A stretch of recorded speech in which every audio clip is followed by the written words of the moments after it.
family? How we doing today? Good morning. I know it's early. I know it's early on a Saturday morning. I know I just did a video as well just yesterday. I wanted to talk about what just happened, I guess, sometime during the night. Sometimes during the night, number one, I want to say good morning, hello to everybody that's in the room and coming in the room. But here's the deal. I don't know how long my lights were out. Usually our lights go out, you know, sometime during the night or sometimes during the day. It's happening more frequently. I don't know if I can't speak on your situation. I don't know if you're having this same problem in your area, but certain things start kind of throwing me off. When I'm asleep, I can hear a pin drop. And when certain things don't happen while I'm asleep, I wake up. I don't hear the air condition come on. I don't hear certain alarms in my yard from the animals. And when I don't hear the alarms and I don't hear the air condition, the HVAC system come on, I don't hear my son's fan running. So as soon as I wake up, and I've been up since like 3, all the lights is out. So I come down, all your smart devices that you got in your home, all of that's blinking. I look at the Wi-Fi, my Wi-Fi ain't working. So I cut it on my data so I can find out what's going on. Nothing is being said, nothing. So here I am, I come downstairs to check my perimeter, make sure, everything is good around my land. Everything is good, but it's pitch black outside. None of my security lights are working, nothing. So I'm like, yo, normally it'll happen. They'll flicker or they'll go out for a few minutes and come back on. They'll go out for a half an hour and come back on. It's not typical for them to be out for hours. So I'm sitting up here, true story. I got my Alcatel right here because it was the quickest one I could find. And I made me a cup of coffee with my solar generator. And then I started thinking, all of my deep freezers, I got 3 deep freezers. I got a refrigerator full of food. I didn't want to go live while my power was out because I don't know if it would have kept recording or anything. So here's the deal. This goes to all of y'all. It's not just me. I get these emails constantly, and it's some of y'all that's watching me right now that sends me the emails about, yo, our light's been out for like 3 days. If you are in here right now, if you sent me one of those emails, raise your hand or speak up. Keep sending me emails saying, our light's been out for 2 days. Our light's been out for 3 days. Thank you that, you told us to get this generator or that generator or, told us about that generator. Number one, if you don't have a solar generator, let me back up. This didn't used to happen.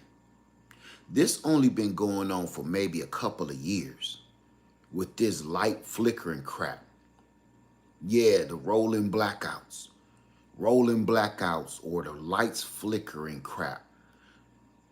I don't know if anybody has been paying attention, but it's happening more and more and more and more often. As a matter of fact, I was just telling my wife yesterday about this torture. I ain't gonna talk about that, but they used to do in certain places, okay? And it's like you ever heard of the torture of the 1,000 razor blades or something like that? It's like the torture of the 1,000. It ain't a test, Lee Harv. Everybody, I'm gonna say this. Oh, you mean like a weird test? I'm sure you mean a weird test. This ain't just a test on the people. Because you don't make people into lab rats. Okay. The death by 1,000 cuts. That's what's happening. Death by 1,000 cuts. Okay, I remember it being something that's razor blades, but you're right. That's what's happening here. What it is they keep cutting. They give you an anticoagulant and then cut you a billion times with a little razor blade or paper cuts. So you're slowly leaking blood so much. You're leaking blood so slow and so much that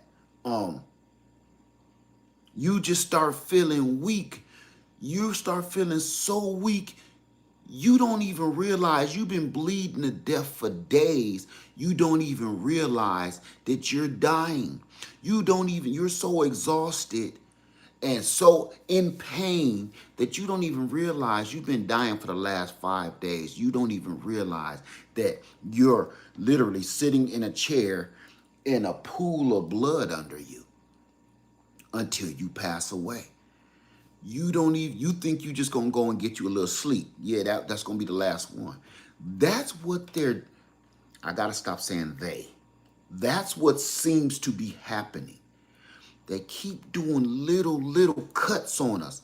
Just bleed us out a little bit. Little slits. So we keep saying, oh, I can take a paper cut. Oh, I can take a little razor cut. That ain't no big deal. I can think about it. The death by 1,000 cuts, right? I can raise the gas prices a little bit just by 2 cents. I can raise the water bill by $2 just by $2. I can raise the mortgage payments by $5 just $5.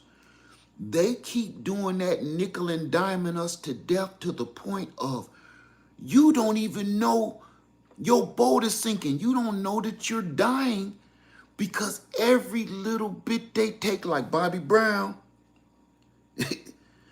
every little bit they take adds up. And I'm getting to a point now, I'm seeing all our bills go up in small increments. Your mortgage payment, your car payment, your light bill, your water bill. And, it doesn't look like nothing. Dang, oh, the light bill went up 25 cents. The light bill went up, $2. No big deal. Hey, let's just make sure we cut the lamps off. But if at the end of the month, you get all your bills together and tally up all the things that went up and look at it and add it up, you're going to be like, I'm coming out of my pocket a whole nother $50 to $100. Yeah, $2 here, $4 there, 50 cents here, $10 there don't mean nothing. But, for the most part, let me see.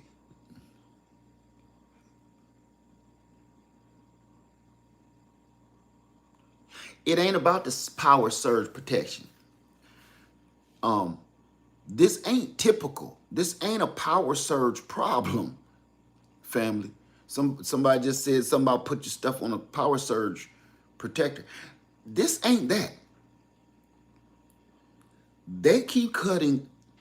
I gotta stop saying they, because that's weird. Someone keeps cutting the power off on purpose. There was a storm that happened last night. I don't even want to talk about, I'm going to take that off, Raven.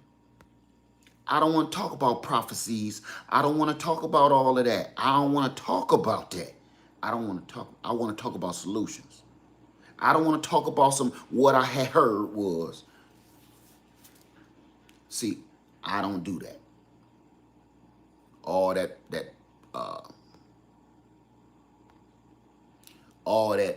prophecy stuff and all. I don't want to do that. Because we could go all day with that. That's, how many people in all these different prophecy. I don't want to hear that. I want to hear what we know right now. I want to hear how we plan on fixing it. That's what I'm talking about. What's up, Sunday Backyard Farmer? What's up, bro? Good to see you, man. And bro, man, you handled that with precision because I've been looking at that for a few days now. Thank you, my brother. I don't want to talk about that stuff because then we start getting into biblical and spiritual and all of that stuff, and then everybody start fighting amongst each other. I don't want to talk about that. I want to talk about what we know is happening right now and how are we planning on fixing it. Okay? So, no, it's all good. It's all good. Here's the deal, Lovelace. That's all right. Here's the deal. We see the problem. What are we doing about it? I don't even know what's going on. I don't know who's behind it or why. I'm going to tell you this. I know everybody is getting sick of all these different channels with solar power generators and bug out bikes, bug out bags. I know people getting sick of me doing it because I can see by the views. They like, yeah, that's enough, lad. I'm not going to stop doing it.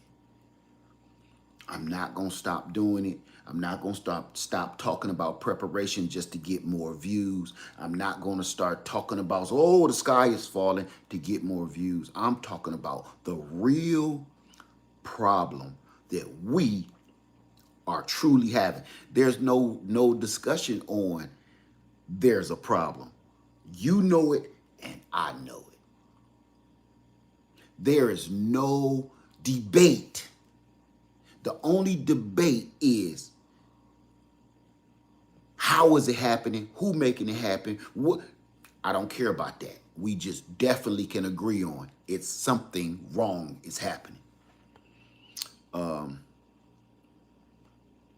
Say, how do we combat what's happening to us now? Preparation. If you know you got a job interview in the morning, are you going to go out to a party that night before? Are you going to go out drinking, dancing, partying, and clubbing the night before knowing you got a job interview in the morning? Stick with me now. You got a job interview in the morning. This job could save your life. This job could bring you to a whole nother level of financial stability. This job is paying so much and has so many things to offer you and your family that you could take your family out the hood. You can get your family some land. You can buy the things and take care of the things that you're supposed to be taking care of. If you have a job interview in the morning that's that crucial, that important, the dream job as they call it, would you go out the night before with your homies or your homegirls and go party, drinking, loving, sexing, having fun? Or would you spend all night preparing what you're going to tell this new employer? Are you going to spend all night thinking about going over things that they might ask you so you'll be ready for every question? Because are you going to go that night before, go over your resume, make sure all your credentials is in line? All night long, you're going to prepare for the interview. That's the solution. It's no different. I don't know why everybody is thinking one thing is more different than another. And it's not. It's the same thing. We are preparing right now, just like that interview that will save your life, save your financial career is no different right now what we doing. Getting your bug out bag together, getting your preparations, your solar power generators, getting your solar panels. We're talking about it so you can know what direction to go in. That's why we're doing it. I see so many people that's, okay, not hypothetically, but you understand what I'm saying? So many people that is out partying the night before the big interview that could change your life. So many people out still thinking that this is a game. What will you do when you can't fix it? All preparing in the world can't help because it's coming. All right, Char, I'm gonna tell you this. You saying what can you do when you can't fix it? Very true. So if you don't even have life skills, you ain't in a good situation anyway. See, these are things when I'm talking about solar power generators and solar panels, those are things that can help us get by in an easier manner. Because if you don't know how to build a fire from nothing, you might want to start looking into buying things that'll help you light a fire a little bit more easier. See, I know how. I've showed you several ways, and I got other ways that I haven't even shown you. So if you don't even know how to live without nothing, you might be in some trouble anyway. It ain't about, can I fix it? If you can't fix it, now you need to replace it with life skills. That's how it works. Until, look, these solar power generators, solar refrigeration, is great. But when it breaks and I can't fix it, now instead of this electronic refrigeration, it's time to start digging a hole. And you can sit there all day and keep saying, but what if this happened? But what if that happened? But what if I don't do this? And what if I do this? You know how many, somebody just said it too. I just seen the word that I was looking for. I never can think of this. Analyst paralysis. You could keep saying, but what if that won't help if I do this? That won't help if I do this. That won't help. If you keep thinking like that, and nothing will help you. Because you ain't doing nothing but watching television.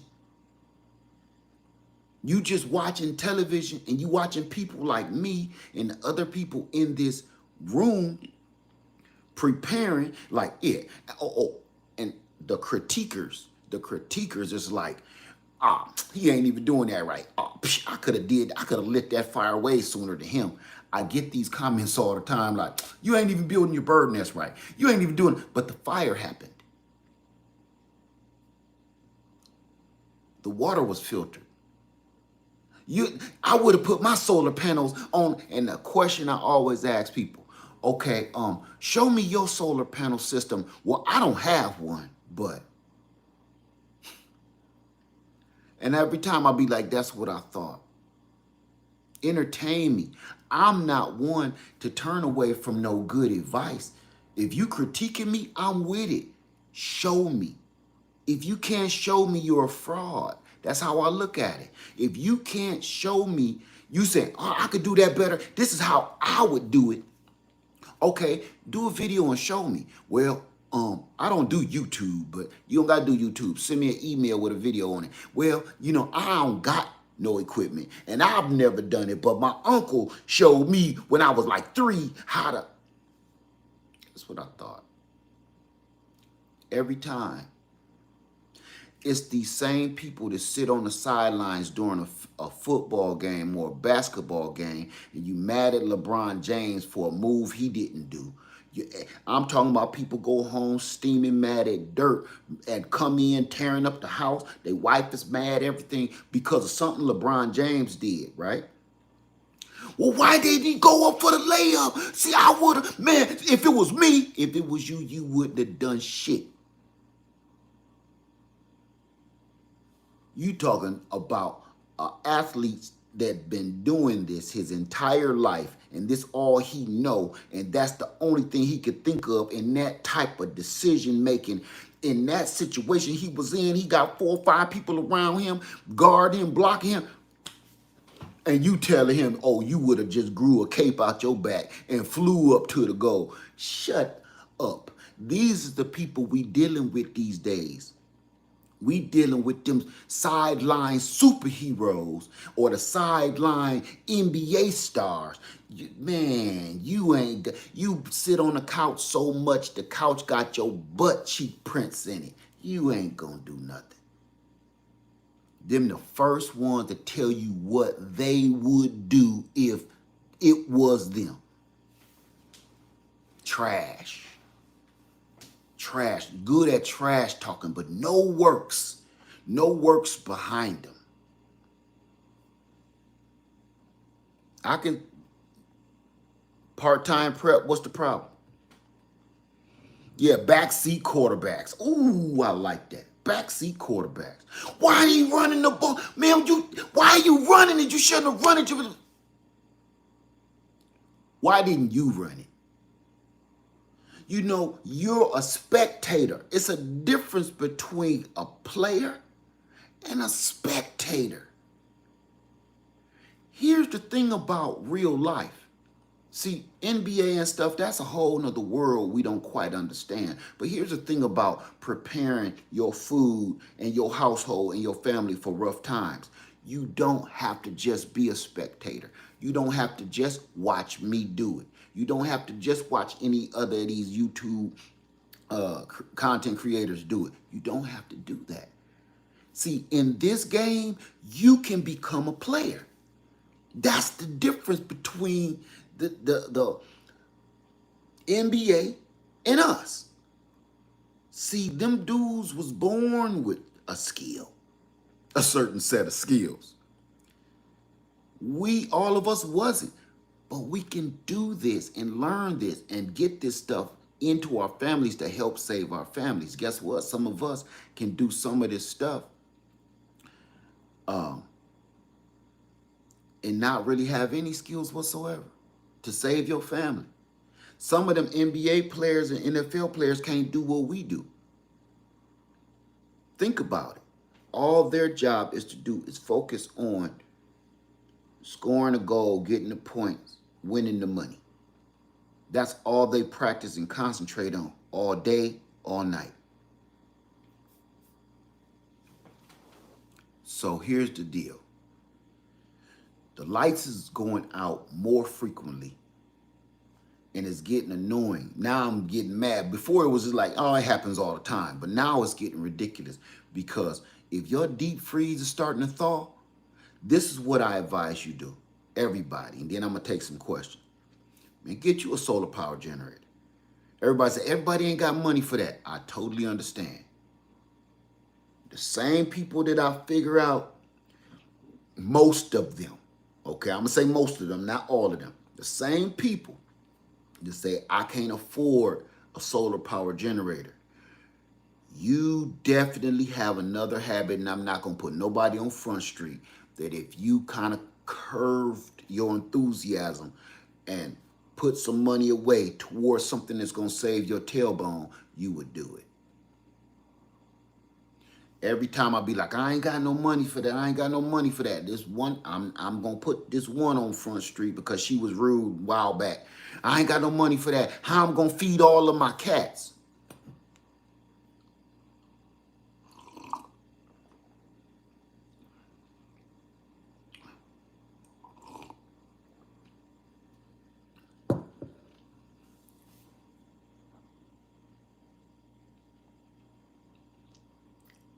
I had to pause on that one. Because she told you her problem and she told you her solution in one breath. And when I told her, well, my question first was, somebody said they were at Sunday Backyard Farm. You remember that? That same person emailed me.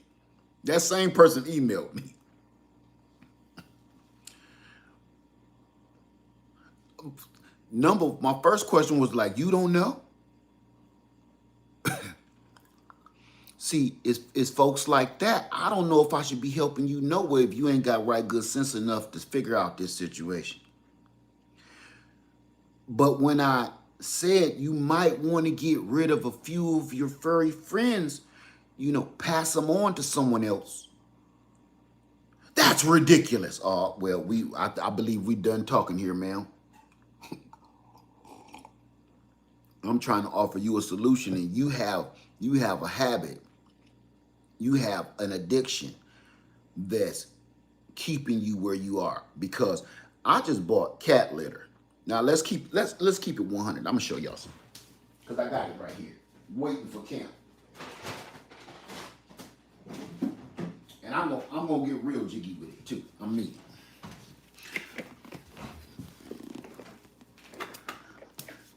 I just bought kitty litter for my bug out buckets to drop them gumdrops in. This is $20. Cat scratch fever is $20 a box if it work right. The cheap stuff is $15. Okay? So you got to buy one or two of these depending on the fleet of pets you got. You got to buy one or two of these a week because about 5 cats going to keep on filling this up. You got to keep dumping this, right? That ain't got nothing to do with what the cats plural, is eating. You got to feed them. You got to make sure you got them some toys because cats ain't like dogs. Cats ain't going to just sit around and wait for you to let them out and do stuff. Cats gon' tear your crib up. Ain't nothing more dangerous than a bored cat. When kitty cats get bored, they'll turn your house inside out like Diana Ross. You constantly replacing furniture, patching up walls that they done scratched the wood on. They don't want to play with them little chew toy mice no more. So now they chewing on your furniture, ripping your couches up. You trying to feed them. You got kitty litters, cat scratch fever, crumbs all over the place. And now you trying to tell me, you got about, listen here, you got a fistful of cats. And you trying to tell me you don't have enough money to save your own life. I can't help you with that if you can't figure that one out. Good morning, honey. Good morning. I cannot help you make a decent decision with that. Don't tell nobody to have cats that they need to get rid of at least 24 of them. Don't tell them that. I hope y'all caught that. Don't tell nobody they need to get rid of it, at least 24 of them cats. What? That's insane. That's crazy. What am I going to do without Fluffy, Scruffy, Mittens, Nickels? They name them all too. Ma'am, these aren't pets anymore. You're the pet. I'm just telling you, okay? Once you got to think of it. After a while, they're not the pets. They run the place. You're the pet. Because they're the dominancy has switched after so many pets in your house. If you can't find nowhere to sit because your pets is everywhere, if you can't find nowhere to lay down because your dogs and cats is in the bed, you're the pet. They telling you to take your butt outside. And I can't get in the bathroom because all the kitty litter pans in there. They be like this. Go outside. You the pet. It's a thin line. So I'm going to get off of that, lady, because we all have habits or addictions or hobbies that we can get rid of to save our lives. I'm talking about some of our habits and addictions ain't got nothing to do with saving our lives. It's our fun. It's our outlet. We all have to get comfortable with being uncomfortable. I promise you. If you have a deep freezer full of food, here go one of them right here behind me. How many people don't know how to can yet? How many people don't know how to water bath can or pressure can yet? Show of hands. I ain't cracking on you. I'm just telling you enough is enough. We gonna have to help each other. How many people don't know how to pressure can or water bath can? Show of hands. Okay, part-time prep. Let me see. Nobody else? Okay, Yolanda Watson. I ain't cracking on nobody. It's time. We got to help each other. This is some bull. James Hall. Okay. RY. Okay. YSO. Okay. Nacha. All right. It's a lot of us don't know how to can yet. Okay, here's the deal. Here's the deal. Cleared my deep freezer last week and canned everything as you said previous video. Amen. Well, see, I've added some more stuff into my deep freezer where now it's time to can this stuff up. Here go all, some of my canning equipment right here. Okay, you always see it behind me. Family, I'm trying to remember. Somebody just did a video and they lost everything. Who just did that? Who just did that video I just watched? And they lost everything in their deep freezer. Do you have a cellar to store? No, I live on a lake. You can't do a cellar here. Somebody video I just watched, and I can't think of it at this very second. Somebody just lost all of their food. All of it. Granny Karma was last year. Granny Karma lost all of hers last year. Somebody just lost it all. Like this week. Y'all don't feel bad. I just pressure can and water bath can just start. Fifi's journey, you doing good. Granny Karma lost it last year. Something just happened this week, and I can't remember who I was watching or listening to. My sister trusts big deep freezers. My sister lost all her frozen food during the Hurricane Harvey. Okay, listen. Right now, my lights out. Hey, did you know the lights was out all night, babe? Yeah.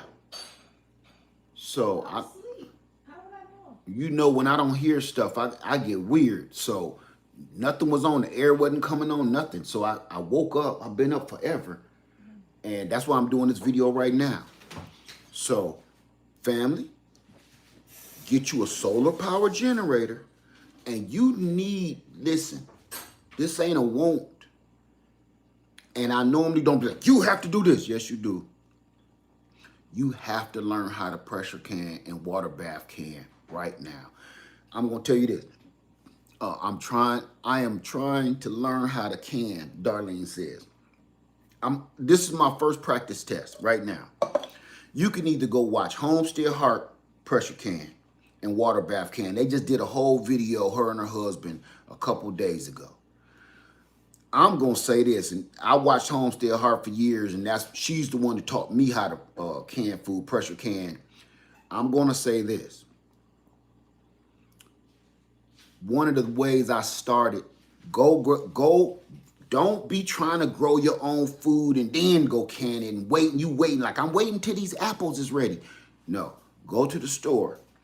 Go to the store and grab you a bag of apples today. Go grab a bag of apples if you want to see me do it, or go grab a pineapple. No big batch, nothing like that. And we just going to do it together. We're going to do it together so you can see, okay, we're going to water bath can. And then we're going to pressure can simple. Both simple. So you can't mess up. And as a matter of fact, I wouldn't even mind doing the StreamYard thing just so we can see each other. And I don't have to be looking through the comments. So, okay, Black Tropical Homes. Hey, Black Tropical Homes, they said, I just canned 2 jars of pineapple just to break the ice. Easy as pie, ain't it? Mary Glover, do you think that is safe to pressure can on an old scratch glass top stove? It depends on what your pressure canner, if your pressure canner is saying you can't use that, I'm going to show you something that, hey, learning to grow my own. Yep, I'm live, bro. Listen, I'm going to show you something. If you have an electric stove that really doesn't do a pressure canner, or is no good for canning, I'm going to show you something that I have for you. Watch this. And I'm going to use this. I'm going to use this so you can all see me do it in live in person. If you have an electric stove that doesn't take a pressure canner and it need flames, this right here is what you need. Something like this. You can either go outside on your gas grill if you got a gas grill with an eye on the side. If you don't, this is $20. I'm going to show you what this is. 20 bucks. Okay. That's all this is. 20 bucks. Anywhere. and you can on this, and it take these little cans of gas. I know I took one out. It take these little cans of propane in it or butane, and this is all you need to can your food. You can take this and put this anywhere. I literally, the reason why this is right here, because I cook on this every day. I don't like being in that corner over there by my stove. I set this anywhere. I'll cook right here in front of us on this table, and it'll be perfectly fine. So you don't got to be worrying about breaking your glass stove. As a matter of fact, I wouldn't do that, because if those pots get heavy and if you make one wrong move, you're gonna be replacing that $5,000 oven you got. So it's ways to get this stuff done, and it don't cost you that much money. That little stove right there, I have pressure canned on it. I have water bath canned on it. I cook on it almost every day. And I don't have a problem. My electric stove works fine. I just don't like being off in that corner. It make me feel weird just being cooked. I don't have windows where my stove is, so I don't like being in that corner, and it's dark over there. Y'all have seen me can in that corner before. I don't care for that. So when are we going to do this together? Number one, this is what I'm going to do. I'm going to put up a community post poll, and I'm going to see how many people want to water bath can. Simple water bath can with a bag of apples. I'm going to see how many people want to do it, and then once we get as many people, I'm going to just let it sit for one day, and then if people want to do it, we're going to do it. Just that dang on simple. And this is the part that makes me feel good, because I don't half-ass know what I'm doing either. Remember, and I keep telling people this, when people are like, what pressure should I be on? This and that. I am still a student. I have only been canning now for what? Almost 2 years? 2 years? Pressure canning? Homestead Heart been doing it her whole life. If you have any questions for me, go talk to Homestead Heart and her husband. They'll tell you, okay? I'm just showing you, even to this day when I can, I get just as nervous as you do, okay? So you don't need for water bath canning, you ain't gonna need no special equipment. You don't need to go buy nothing. As a matter of fact, all you need is a big, good pot. That's it. That's all. A normal, regular, everyday pot. Something that can cover a mason jar like this. That's all you need. You don't need no special equipment. If the pot is deep enough, the water can come up over top of that jar, you in business. Oh, and Granny Karma too. That's right. So no, Granny Karma freezer went down, I think it was last year. Somebody's freezer just went down this week.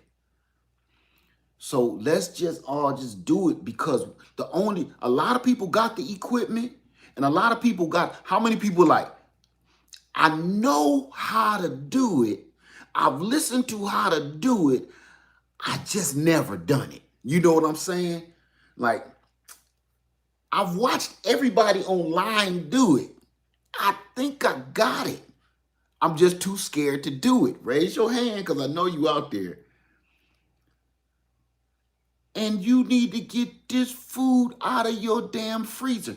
Your freezer, your deep freezer, I don't care about your refrigerator, but your deep freezers, it shouldn't be nothing vital in your deep freezers. You shouldn't have nothing that you care about if it go bad in there. You have ice, popsicles, ice cream sandwiches. You shouldn't have nothing in your deep freezer that's going to keep you alive. If you got them briskets that I found a couple years ago, I still got to can about 3 or 4 briskets. I canned about 6 of them, but I bought so many, I still got to can them. You get steak, you find chicken and turkey and all this stuff on sale. Man, that stuff need to be in a jar. It need to be in a jar. Matter of fact, I'm going to show you something right now. Play games with you. Play games with you. What I do with it? I can't even find it. Hold on. Well, I ain't gonna get the cold jar in. I was looking in the refrigerator. I still got these down here from a few weeks back because I've been eating them. But these are water bath canned pineapples. You can do this. This does not take any effort. I got these down here. All my canned food is put away except for these. Seem like, oh, I got one more for you. Got one more for you. I got a dance for you, mama. One more for you. Just so you know, we need to get ourselves together. Okay? This is real. I'm going to show you what this is. You see what that is? Vinegar. I need, which one did I make? This is the brown sugar. Oh, apples and brown sugar. Vinegar. No, this is the vinegar we made over the winter. I made this what? January 1st. January 1st vinegar. I told you I got about, I don't know how many gallons of this I got. Oh my God, it's the little stuff. Here's a beautiful jar of vinegar. This is all apple cider vinegar. Look how beautiful that is. And this is all the mother down here, the health benefits. This is all the mother. How much would you pay for a big half gallon of apple cider vinegar with the mother in it? We did this over the winter. I don't even know when this jar was even made. This batch might have been the ones I was doing in October. Canning your own doggone food and putting it away. I'm telling you, no, somebody said $10. I don't believe that. It's almost $10 for the little bottle of regular vinegar or the little bottle of vinegar with the mother in it. This is the real deal with the mother in it, and I made it, so I know it ain't no chemicals in that boy. So I'm gonna hurt your feelings. I'm gonna hurt your feelings right now. I'm playing with you and I ain't. I'm playing with you and I ain't. Let me get that off. I'm playing with you and I ain't. This just been sitting here on the floor since January. I used this old jar, and this is some kombucha that I just let go. Kombucha. And that's the big starter mother right there. So this is 1.5 gallons of, is probably vinegar now. But I could put that back in there and start a whole new batch.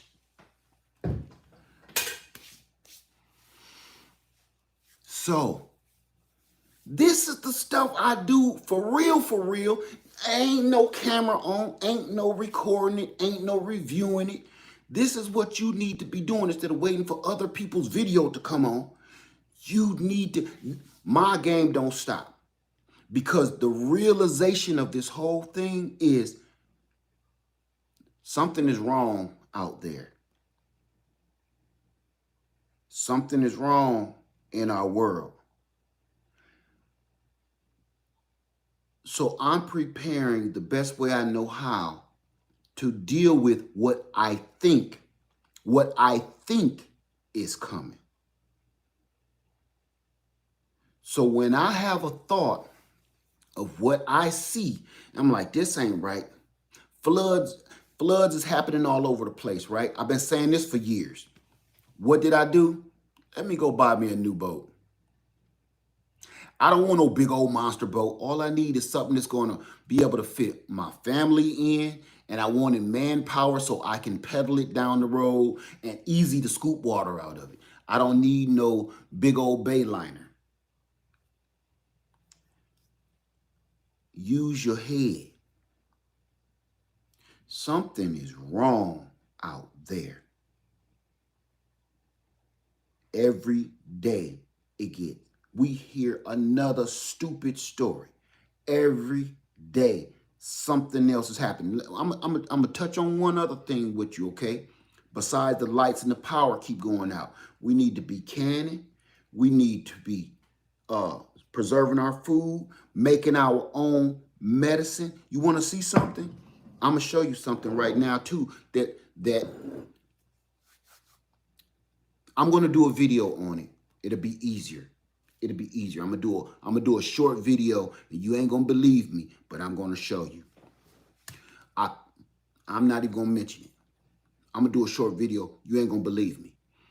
So something is wrong out there. Whether you wanna admit it to yourself or not. We got food and stuff growing right behind us. Yeah, I don't got the whole elaborate system that we used to have.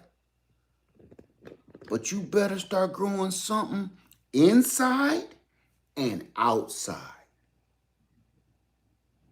Something is wrong out there, y'all. Something is wrong. And you can't deny it. I don't care about the conspiracies of where we think it's coming from. Why is it happening? I don't care about none of that. Something is wrong.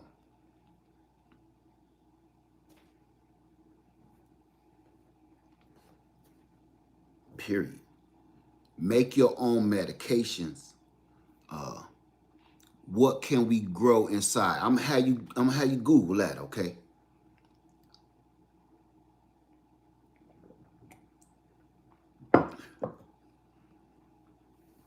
But we need to be doing this because this was a wake-up call for me. Now, I'm supposed to be working on a whole nother video that I had planned, but I need to get this food out of here and put it in some jars, for real, for real. I'm not even joking.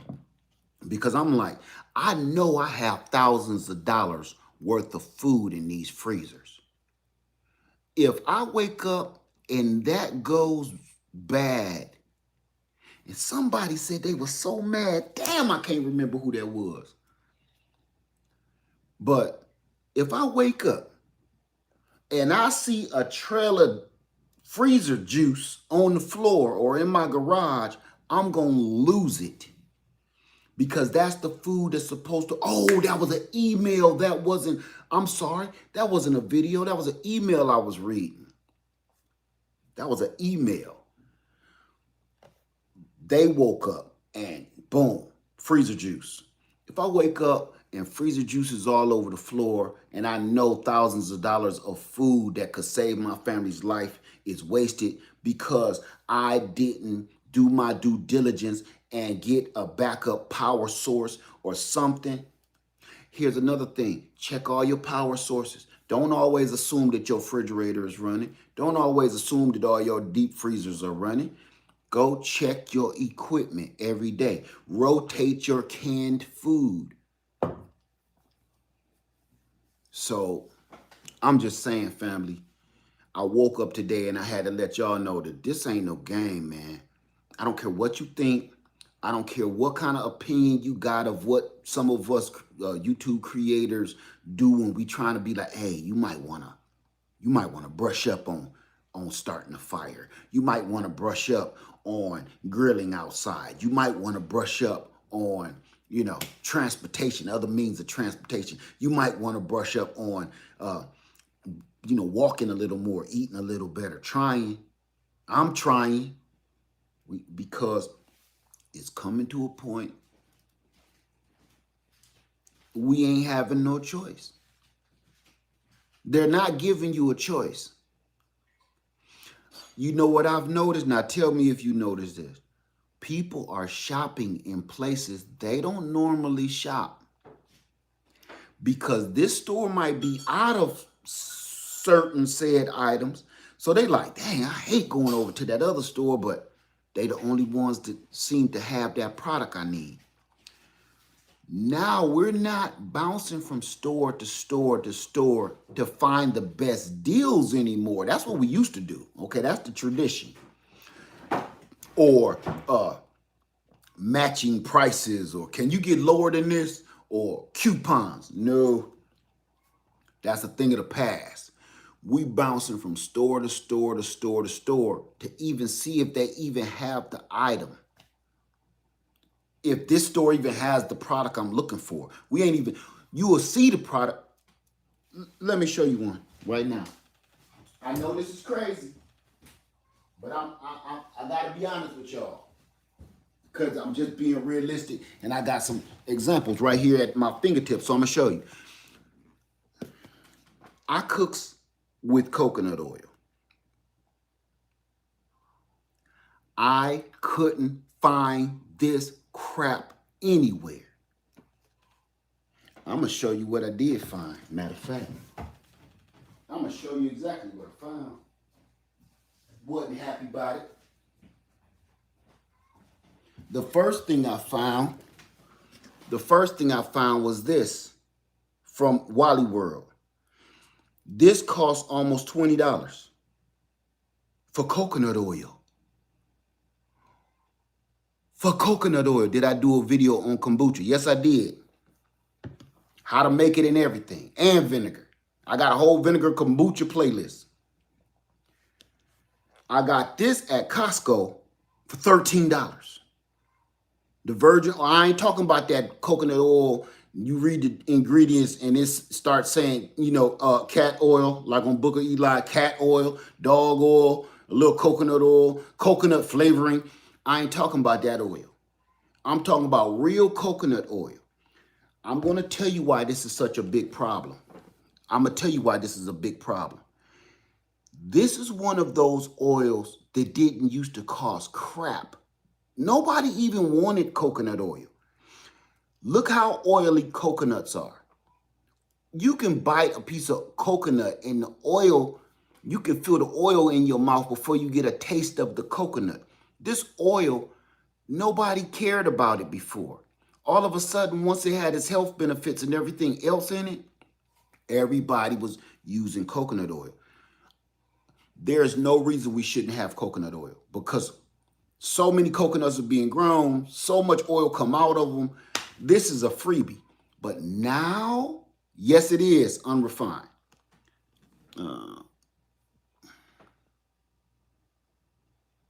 It's somewhere on there. Yeah. And this one too. I don't like getting that one to just say it's some oil coconut. No. So there's a problem if you got to go searching for things like that. I'm searching? We ain't in, I take that out of there, Alexis. Don't start that. Don't start that, Alexis. As a matter of fact, Alexis, David, I gotta let you go. This is why. Because it ain't that you're not right, my friend. Right now, that ain't helping nobody. And then you're trying to talk to other people in different beliefs and everything else.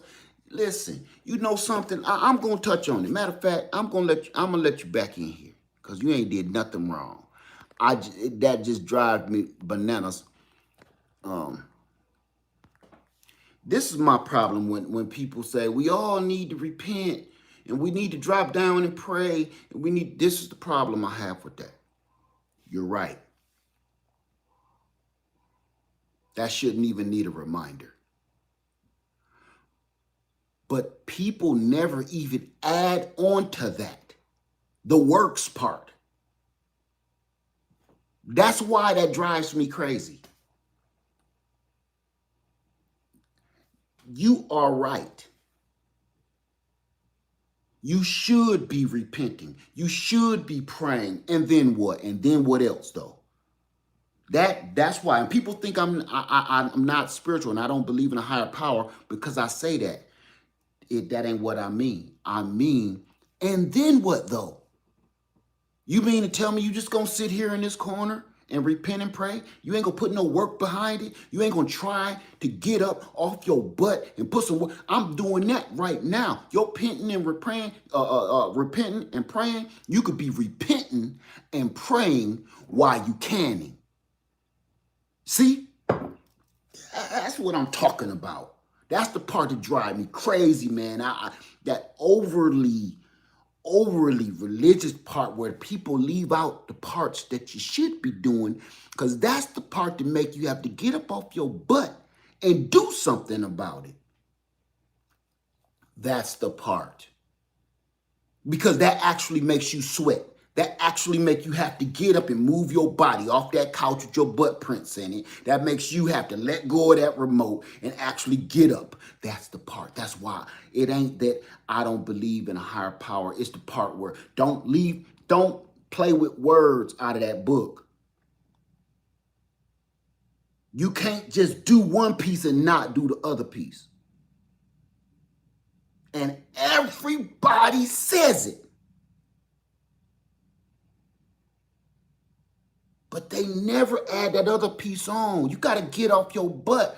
Right now, you can repent, prep, and pray while you can, while you dehydrating, while you putting food away, while you getting your supplies ready, while you building a bug out bag, while you getting your supplies in your vehicle prepped for an emergency. Nothing is going to stop you from concentrating on repentance and praying while you're putting in your work. Nothing is going to stop you. You could be, listen, like me, a lot of us, you repent and you pray while you in your garden. While you working in your garden, I'm not singing 50 Cent new song. I'm talking to the Father while I'm doing my work. That's the part. It don't gotta be Sunday to do it. I don't wait till Sunday. I don't wait till that special day. No, you could be doing that while you on a mission to fix problems in your life. That's what I do.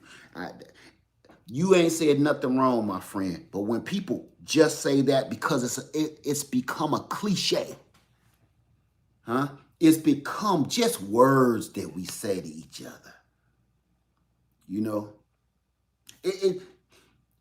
we all need to repent and pray has become as common as, what's up, man? Shit, if I had your pocket, man, I'd be good. See how that just happened?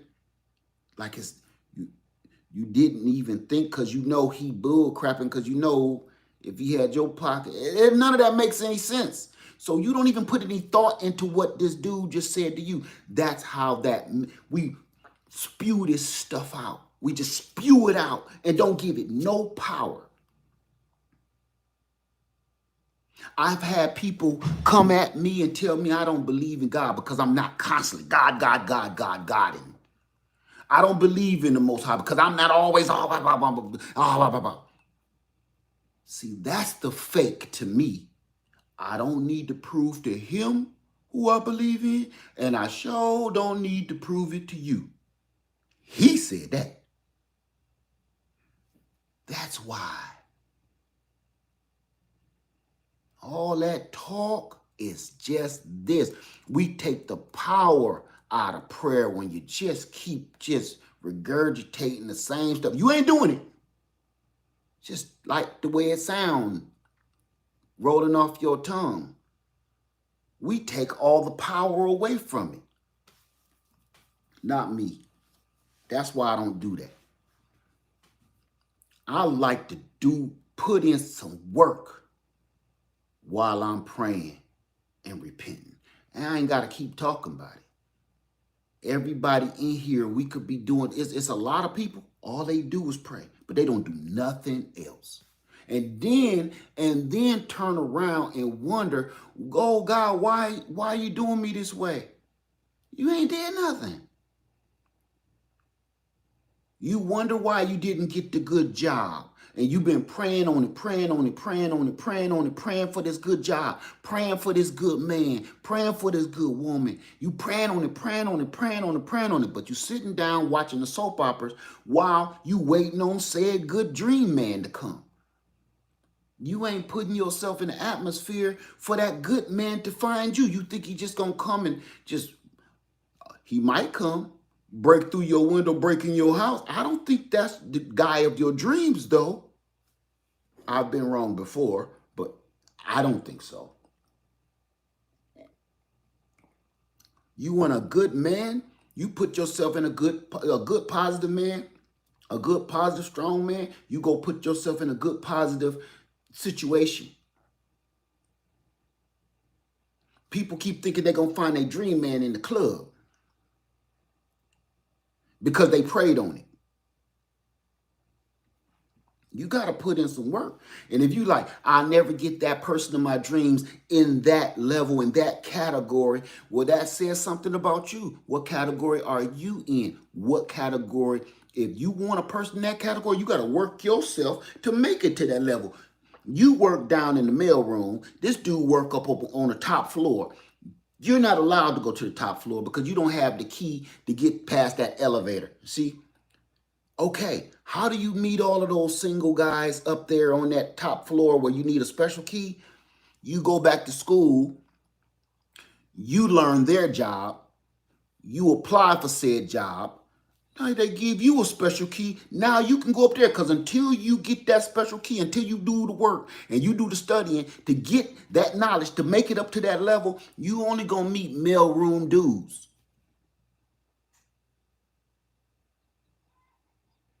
But you say, you've been praying on it, praying on it, praying on it, but you in the mailroom. You want one of them at a higher level, but you ain't brought yourself up. You ain't put no work into yourself to try to, if you want something positive, you got to put in some positive work. That's all to it. You want your garden to grow? You got to get your butt out there in that garden and plant some seeds. Your garden, people keep saying, my garden keep failing. And I get this a lot. My garden keep failing. I don't know what's wrong. Nothing will grow out there because you spend most of your time in here. Gardening and growing your own food, a lot of your time is spent out there getting your doggone fingernails dirty. That's why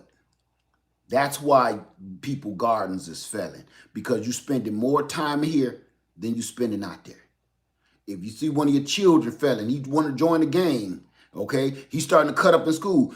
One of the reasons is because you spending more time down here in the kitchen than you is up in his bedroom asking him what the hell is going on. If you don't put no work into your life, and you ain't gonna don't expect nothing back. You can't lose weight unless you go for a walk. Can't lose weight unless you force yourself to stop eating this Twinkie sandwich. I don't know why I made a sandwich out of Twinkie. I must be hungry. So that's all, family. If we don't get ourselves together right now, think about this. We keep on switching the definitions of stuff. Before, it was a glitch, right? Before, it was a glitch. Now we calling them rolling blackouts. We have a whole name for this bull crap. Think about, I just really want to stop and let's think about that. They have given an actual dictionary name to what's happening right now. Rolling blackouts are in the dictionary. They have a definition to this made up word. They keep making, let me stop saying they, words are constantly being invented for the problems that we're having to make it sound more tangible, to make it sound more palatable, less threatening. Every word or definition that keeps coming, think about this. That's why we keep on naming hurricanes. That's always been crazy to me. To keep track of them, just number them. They don't need no names. Hurricanes and devastating natural disasters don't need no name. I'm gonna tell you why, and now I'm gonna give you my own opinion on this. Why every time something horrible happens, like a hurricane, tornado, volcano, we give it a beautiful name?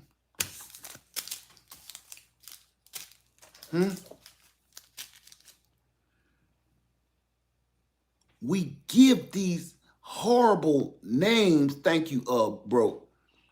We give these horrible hurricanes beautiful names, like Eleanor, Katrina.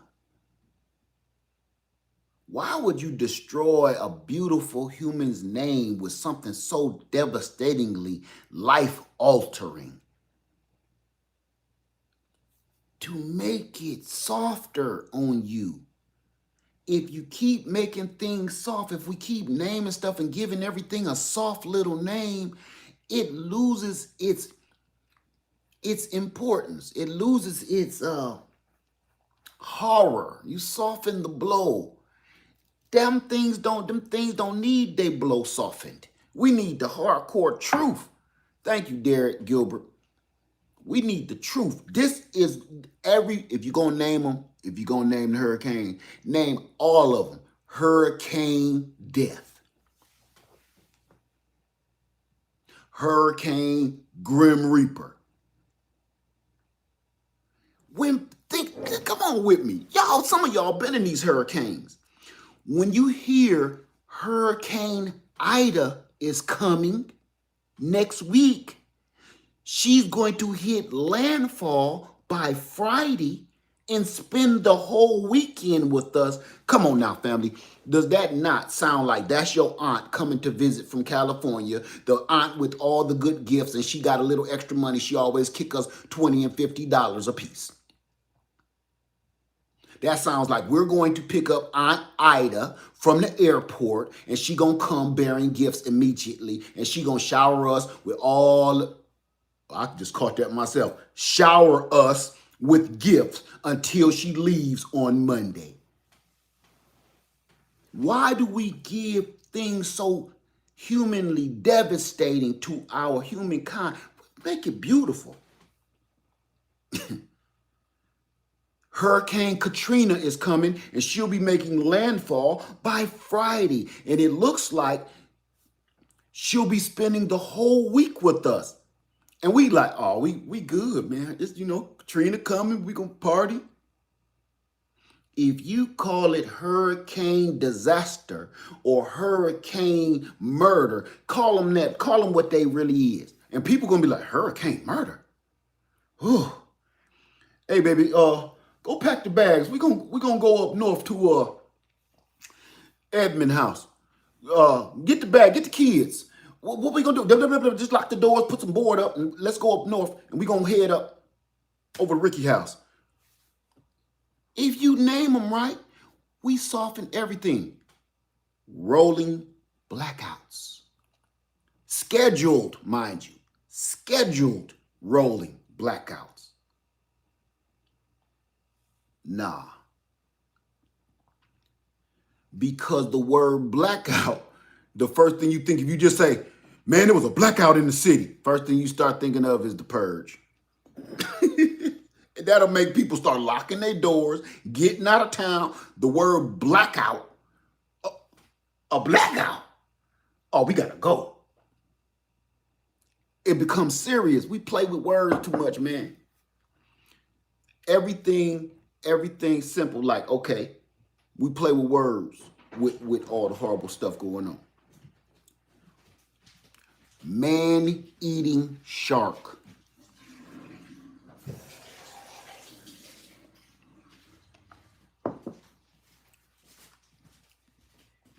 What's different from a man-eating shark and just a plain old damn shark? There's nothing. You added that to make it sound worse than it is. No, no. It's not a man-eating shark. It's just a shark that ate a man.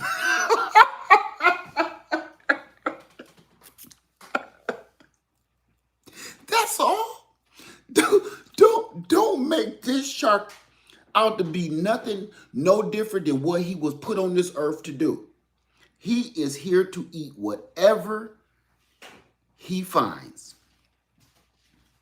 He's not a man-eating shark. It's almost like we like to put words like I'm a vegan. I don't eat no meat. You just gave this shark a label. That is not in his category. He's not a man-eating shark. If he see a dolphin, he'll eat that too. Now you're a dolphin-eating shark? A seal-eating shark? You know? No, he's just a shark. We play with words to make things seem. Now, everybody, like, if you say, oh, hey, look, listen to this now. We hear this every summer. Oh, look how cool, man. It's a shark right there. See the fin? Oh, that's awesome. When we talk about sharks on Shark Week, sharks is awesome to see.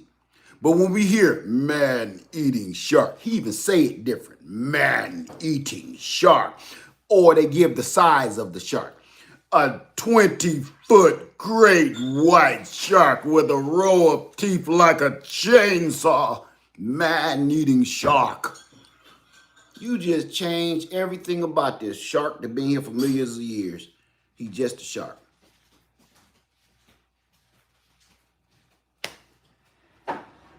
You just turned him into a murderer.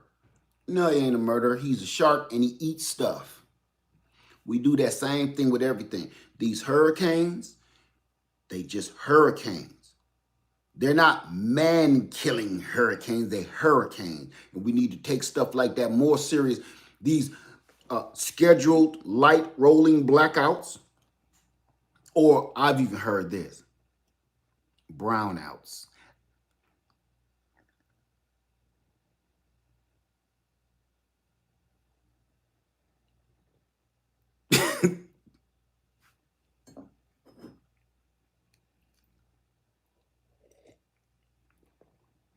You can demonize some stuff without causing too much of a ruckus. Death by 1,000 cuts, right? Brownouts, blackouts, Hurricane Keisha.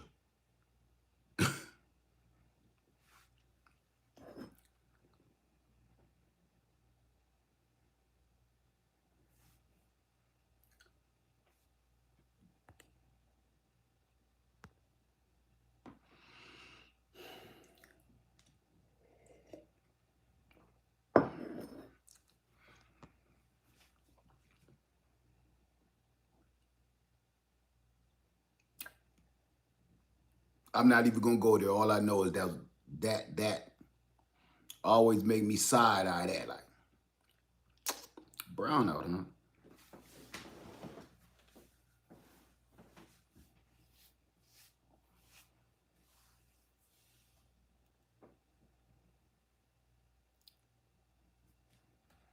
I'm gonna leave that there because I can go way far with that. Let's just stay focused and prepare. How many people want to do some canning? I'm going to tell everybody, please go over there to Homestead Heart or Granny Karma and ask her to teach you how to can. They both got tons of videos on it. Don't learn it from me. I'm a student. Go over to them two beautiful ladies and learn how to pressure can. Learn how to dehydrate.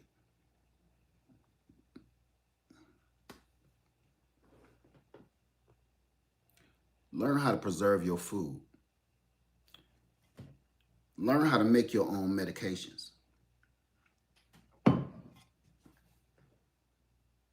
I can't make this up. Preserve your food.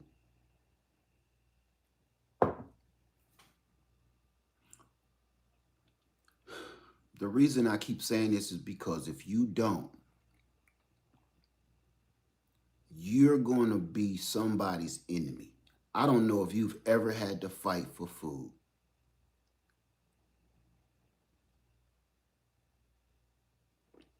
I never had to fight for food, but I've seen people starving for food and the things that they do to feed themselves, no matter whether they're on the right side of the law or the wrong side of the law.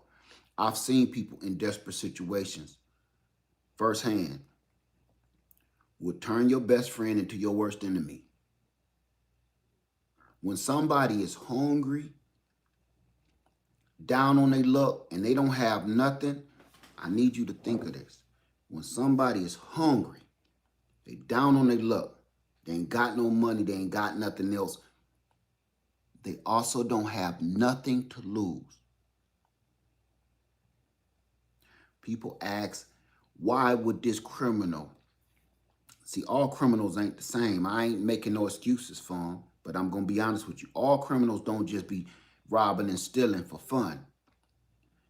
Some of these people have been put in horrible situations where I don't think you ever been put in a situation where it's like either I do this or my kid ain't going to eat. Either I do this or it's always other alternatives. True. But when you put in that situation, diapers, milk, things change real quick. Somebody just said it, Regina Kelly, your survival mode ain't your everyday, that ain't your everyday gear. And everybody, I've heard some vegans say, I would never eat meat. Yes, you would.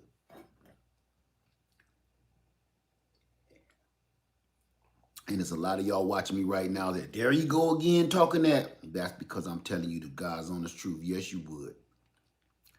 When people tell me that, you have never been hungry. Don't tell nobody what you won't do. You have never been in a situation where you're hungry. Period. Just because that's your lifestyle has nothing to do with your survival style. It has nothing to do with survival. Absolutely nothing. Here you go right here. True story.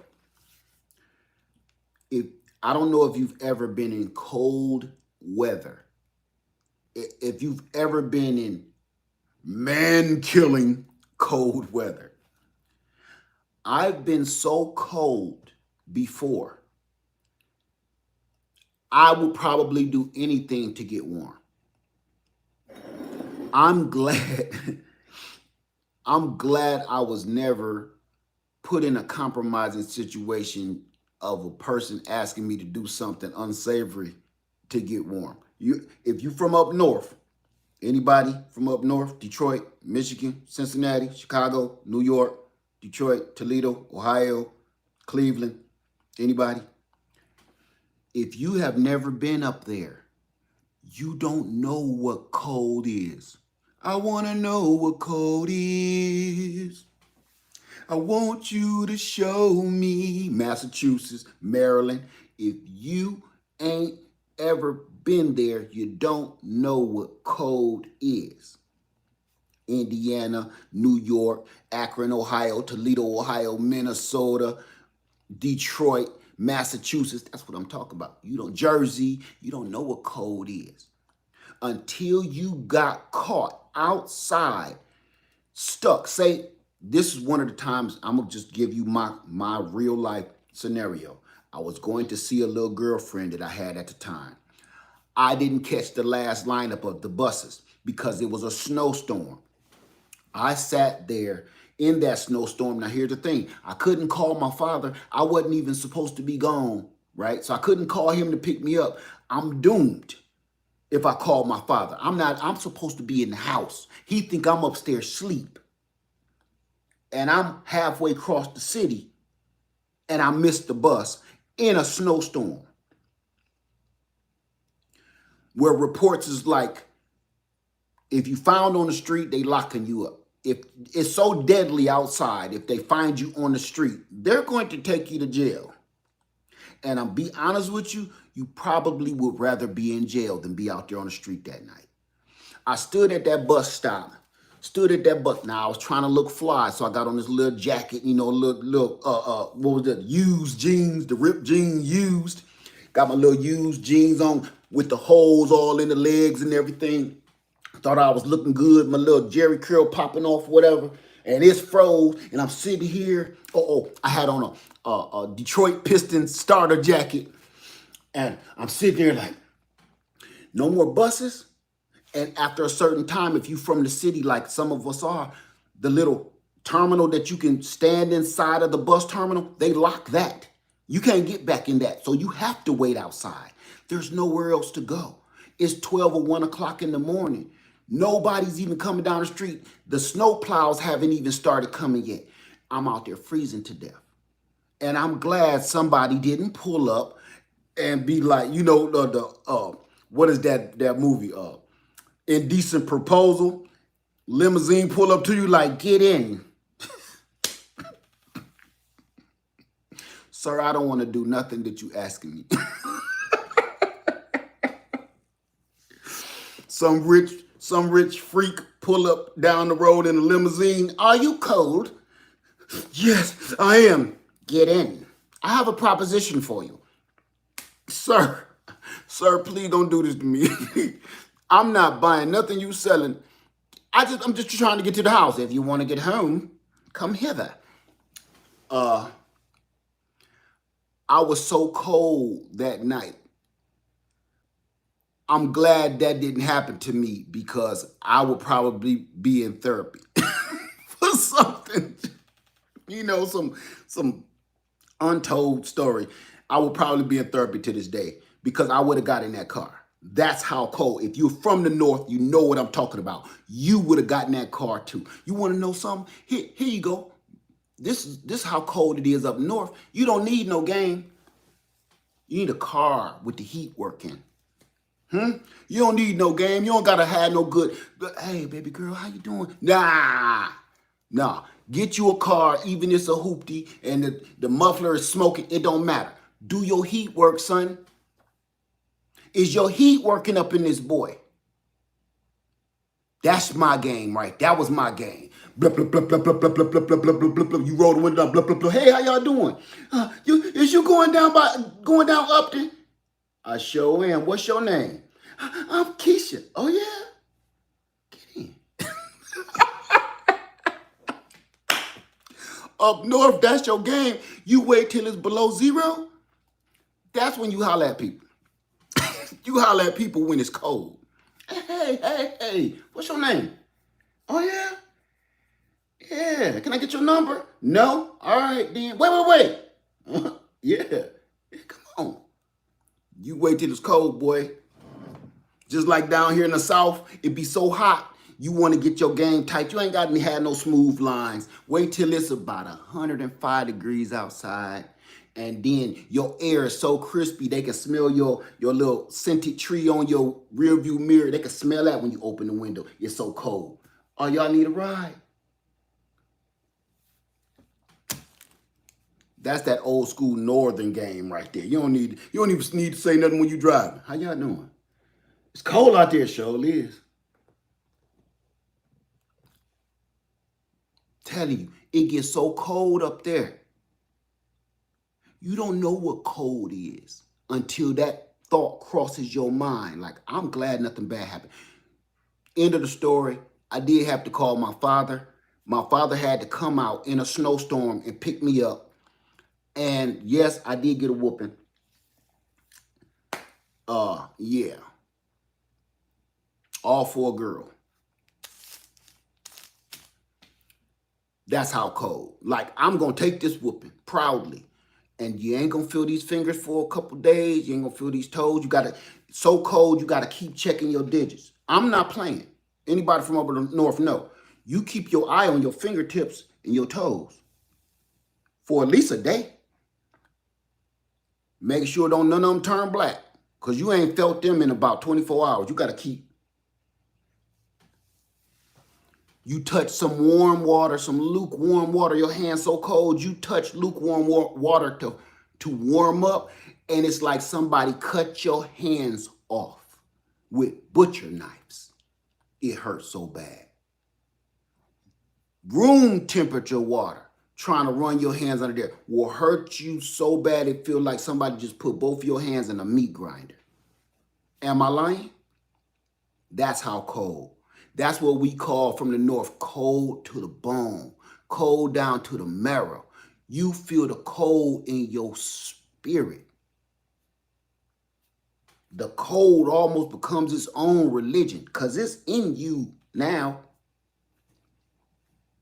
If you ain't never felt that cold, don't tell me what you won't do in a bad situation. I don't want to hear it.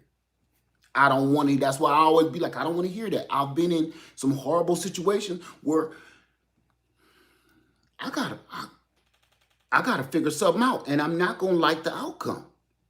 I'm not gonna like what I have to do. I've been in situations, I've been where I don't like what I either had to do or am going to have to do to get out of this sticky situation. But it is what it is. And some of this stuff, I'll never open my mouth and say.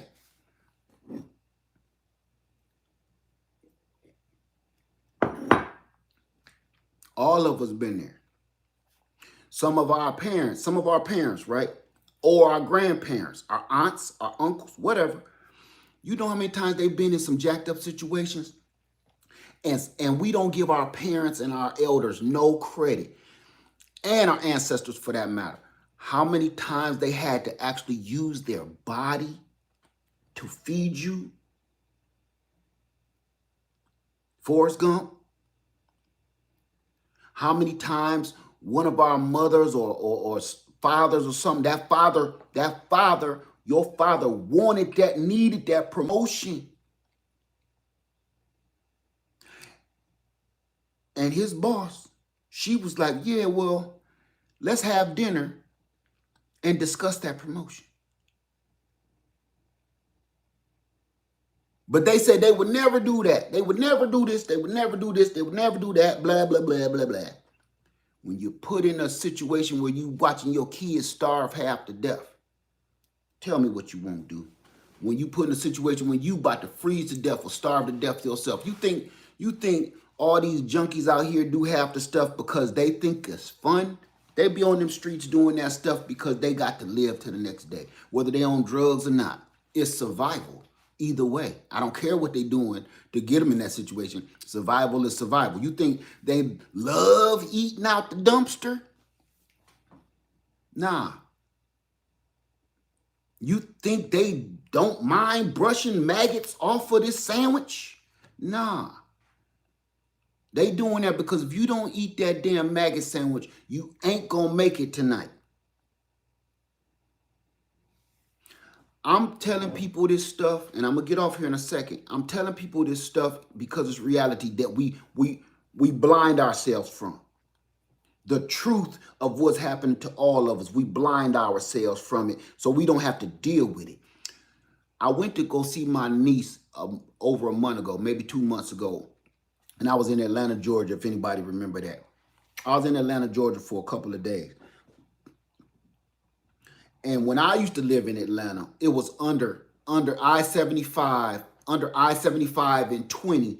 They used to call it Tent City, where all of these tents was just in that one spot. Since I have moved out of Atlanta, Georgia, they broke that up and told people they couldn't just stay in that one spot anymore.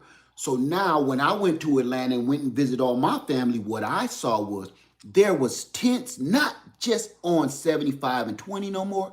There were all the way around 285, all the way across 20, and all the way up and down 75. Anybody from Atlanta, Georgia, know I ain't lying.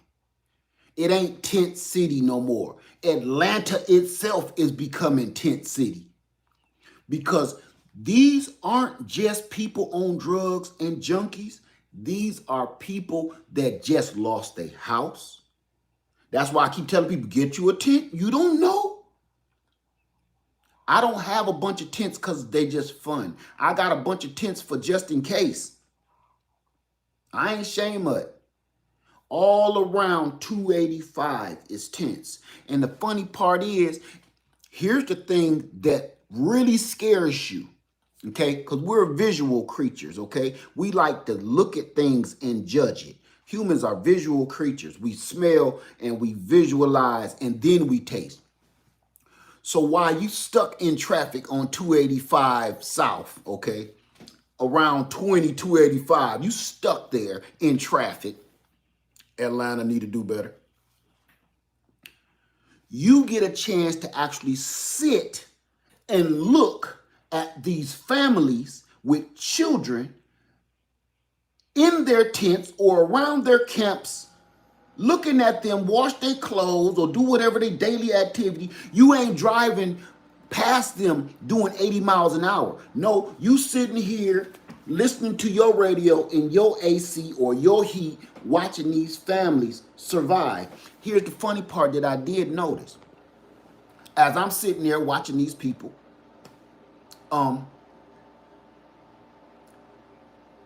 they don't look like junkies at all. Ain't no tattered clothing, ain't no matted hair, ain't no unwashed skin. The people that I saw once while I was stuck in traffic look like you and me. Like, he just kind of like, what's his next move? The dude that I saw with, it looks to be like he was with his family members. Because the kids was around him, they was a little too close to be just some strangers. This dude sitting there looking like with a book bag on his back, like, what's his next move? He didn't look like, man, I love this right here, man. Hey, pass the crack. He didn't look like he was enjoying his situation whatsoever. That's the things that we need to keep into reality, because over the last 2 years or so, 6 years, really, 5 years, I'm gonna say 4 years. Look how many people have lost their homes to something that ain't have nothing to do with them. They either lost their job, losing their job, end up losing their home and losing all of the things that they worked so hard for. They lost everything. What's their next move? Because I'm gonna tell you this: if you've ever, if you have ever been in a situation where you haven't had a job for a long time, or it was a long time in between jobs, trying to get a job after you've been either, I don't care if you say you've been working for yourself, they need proof. If you have a long period of time in between job, I'm gonna tell you two things that happens. One, everybody think that's sketchy. Every job they want to hire you think that's sketchy. Like, why did it take you so long to go find another job? That's the first thing. The second thing is, if you are trying to go and get some kind of public assistance, they want to know why. Well, why haven't you found a job in so long? If you come with the answer that nobody is hiring or nobody will hire me, the next question is, well, what's wrong with you? Such and such over there is hiring. We send a lot of people over there. Yeah, I know, but I filled out that application and it was unsuccessful, sir. So, to no fault of your own, you're put in a situation where either you're going to end up sleeping on somebody's couch till they get tired of you, or you're going to wind up in one of these tents or the back seat of your Jeep swinging episode. You're going to end up somewhere that's not ideal. Everybody out here up under these bridges ain't no drug addict bums. We turn our nose up to them. Nah, all of them ain't that. We categorize all of them in one clump. That makes us wrong for that. That ain't what's going on here, family. People like you and me is losing everything we got due to all the stupid stuff that's going on. I'm gonna tell you why. One of the reasons, because we ain't preparing. Some of those people out there in those tents that they ain't got no other options. I'm gonna tell you one of their biggest problems. They did not prepare. They did not prepare. They lost everything they own, but they wasn't prepared to lose everything you own. That's how I prep. I prep just in case all this gotta go. Because if you don't think it can happen to you, it happened to me. And what year was that? 1996. Not 96. 96, January 1st, no, New Year's Eve, 1996/7. When your job pick up and move to Mexico, and you sit here looking stupid, you own a bunch of properties, you got about 6 cars, 2 motorcycles, 2 boats, and you sitting here like the housing market is crashing, the job market is crashing, and in my little city, all of the major manufacturers are leaving. The Toledo, Ohio is the automotive industry. Toledo and Detroit is the same thing. I don't care what you want to say about it. We're automotive and glass industry. All the glass you drinking or somewhere on your glass it say Toledo, Ohio on it. Libby Glass all day. Somewhere on all these jars, it got Toledo on it somewhere. Between automotive parts and industry and the glass making industry, all of that stuff left the north. It just left, and they moved it out of the country, like down into Mexico and stuff, because it's cheaper to make all that stuff there. Leaving thousands, if not hundreds of thousands of people without jobs. It's like these little towns that, you know, all they got in their city is coal mines. All they do is they you know, extract coal. That's all they do in this little city. Once the mine crashes in or they done got all the coal out of these mines, these people be out of work. Like, what is our next move? That's kind of how Toledo and Detroit was back in the 80s. Once all the automotive and the glass industries and all the little small industries that we had going on, we had the biggest corporations. We had world conglomerates. We had world power in those 2 cities. Detroit, nothing could touch Detroit. Detroit used to be Atlanta. Detroit used to be LA. In the 80s, all of that stopped. In the 90s, it just got even worse. And the business has not even been back. Go look at anything that got to do with Toledo, Ohio or Detroit, Michigan. Look at all the abandoned houses. Look at all the people wanting for jobs and stuff like that. You will see, I can't make this up. So you got to always be ready to do what you got to do. And in that year, I purchased a fixer-upper house. It was a trap house that I hadn't fixed up yet.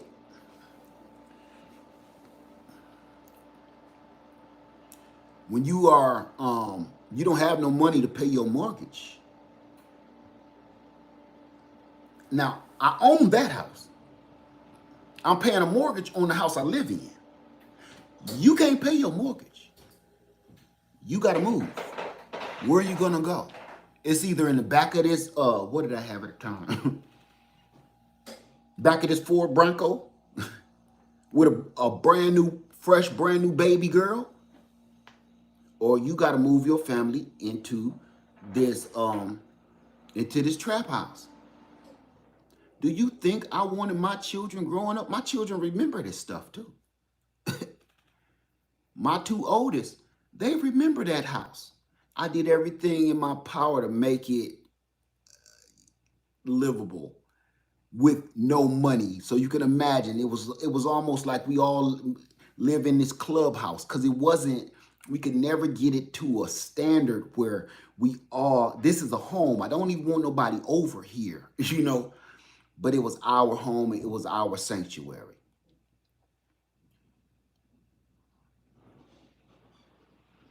Don't tell me what you won't do when you get desperate. My children grew up and had to see some horrible things in that house and around in that area. My children grew up in that house and experienced some horrible stuff in that house and seen some horrible stuff in that house that was left behind. But I did everything in my power to keep them from that. As a matter of fact, that is one of the first reasons why I first moved to Atlanta, Georgia. I had to get away from there.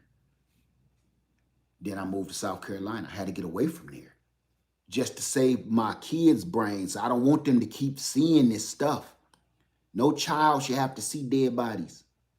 No child should have to see that, man. I'm grown and I can't handle it.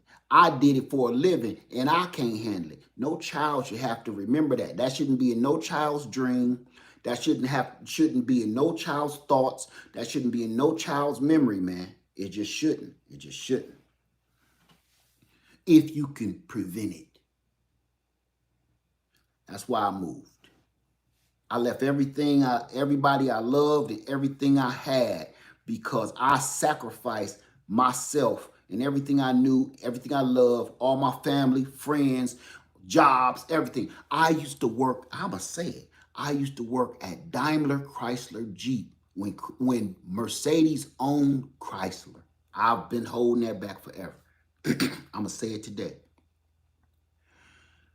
If anybody is from Toledo, Ohio, know how much money we made in the 80s and the 90s working for either Ford, working for GM, or working for Chrysler.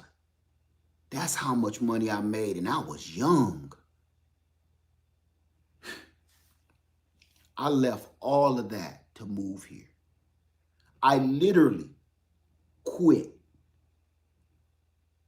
When you're making $28 an hour, that's not during those days, that's not an easy decision to make. But that's where your morals kick in. Like, I can keep making this money and I could build an empire right here in this shithole. Here's the thing about that I always thought. I got all this money. I could change our life. I can buy us a new house. I could buy us new cars. I could buy us everything that we've always wanted. But we stuck right here. That is the epitome definition of the King Midas touch. You got it all, but there's nothing you can do with it. It's people that still live in my old hometown. Plenty of money. No, nothing you can do with it. Plenty of money. So I chose my family over the money. And everybody thought I was losing my mind. People really thought I was losing my mind. This is a dream job. People dreamed about this job. People, when they grew up, some kids wanted to be firemen. Some kids wanted to be policemen. Some people wanted to be doctors and lawyers. I wanted to be like my father. I wanted to be an engineer. I wanted to work at Chrysler. I wanted to work for Ford. Just like those other people in those other cities where their fathers was coal miners, their grandfathers were coal miners. When I grow up, I'm going to be a coal miner. My daddy was in the Marines. My uncle was in the Marines. His grandfather was in the Marines. When I grow up, I'm going to be in the Marines. With my dream, I am going to be the best engineer I can be.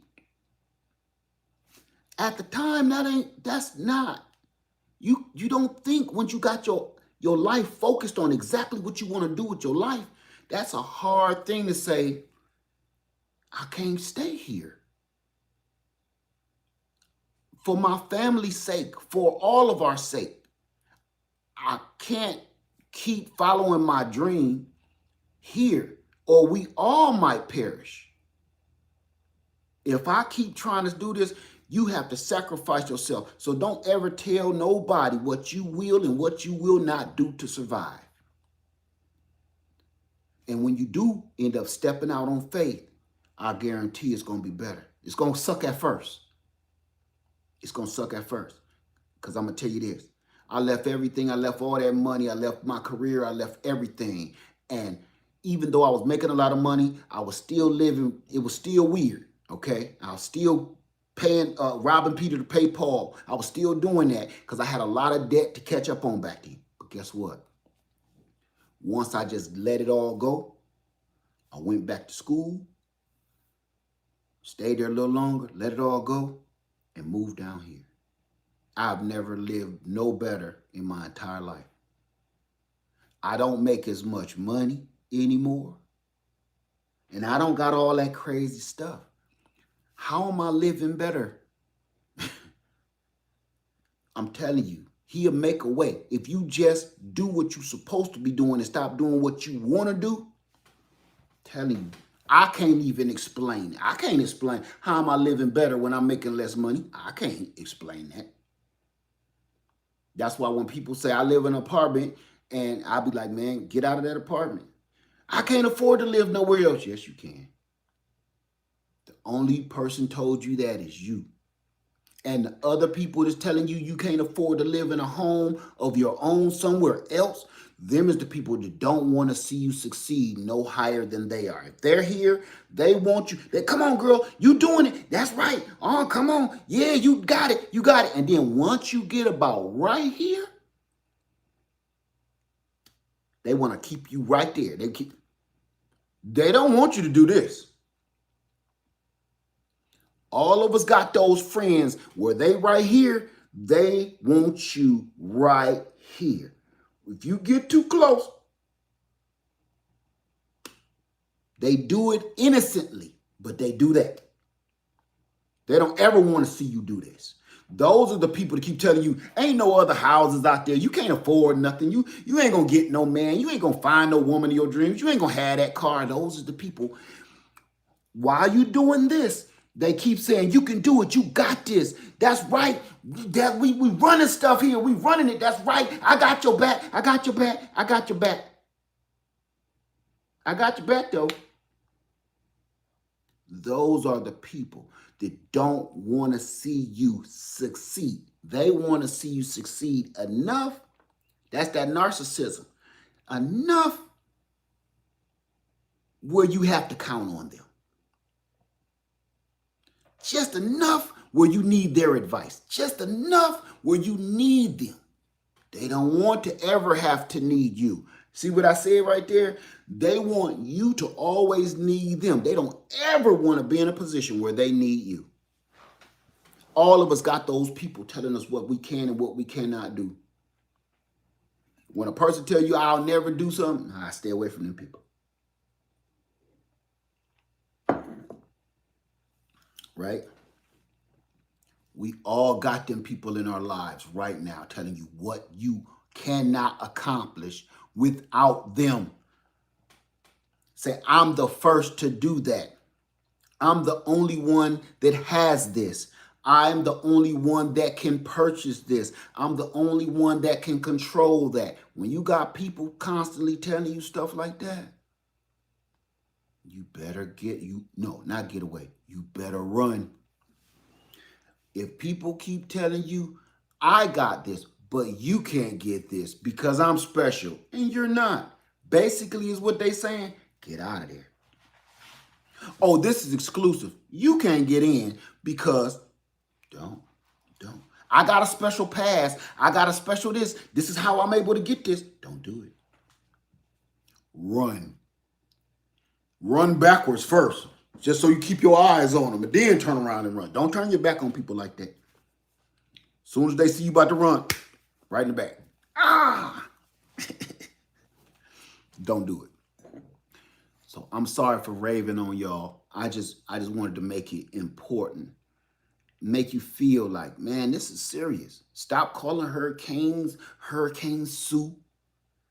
Oh, like Aunt Sue or something, you know? Hurricane Myra. Sound warm. Sound like Hurricane Myra is about to bring you over a apple pie and ice cream while your parents is gone. Your aunt know you ain't supposed to be eating this, but that's your favorite aunt. Stop naming hurricanes after your favorite aunts. And your favorite, funniest uncle, Hurricane Pedro.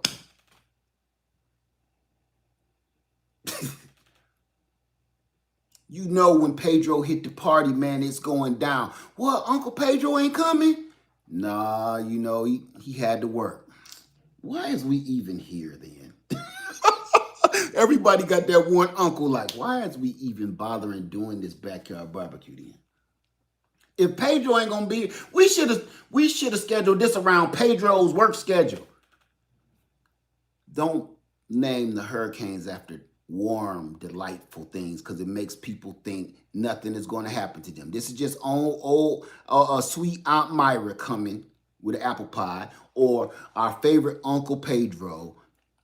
Name that hurricane, hurricane destruction, hurricane death, hurricane murder. It's coming. It's on the East Coast. It'll hit landfall. See if you say the same, name that hurricane and talk about that hurricane the same way you talk about a man-eating shark, people will start switching up.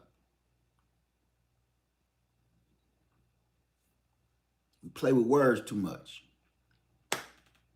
I'm going to let y'all go and leave y'all alone. I just want to talk to y'all real quick. Pressure can your food.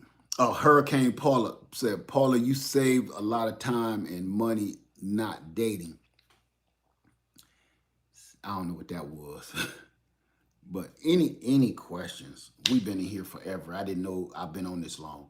Any questions before I go? Hurricane Killjoy. Hurricane hater. That's what they should call it. Hurricane haterism.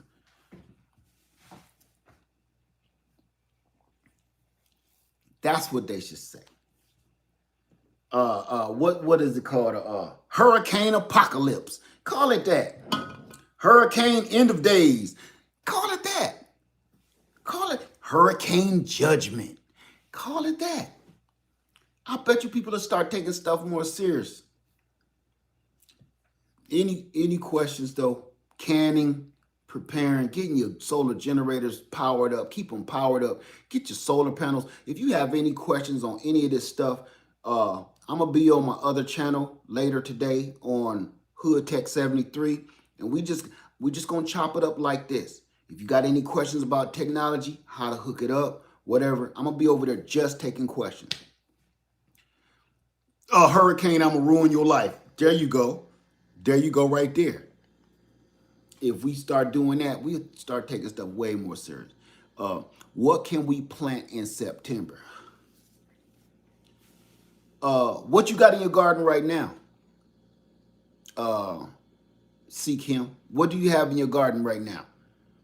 What day you going to start canning? I'm going to do the poll first. I'm going to get off here right now and literally put the poll up as soon as I'm done. And then I'll let everybody know when we're going to do it. Because it's going to be so simple and quick. I'm just going to can some apples. That's what I'm going to can. Let me see. Lucille said, I watched a video on putting solar panels on your trailer. I wanted to know what kind of tape you use for the brackets.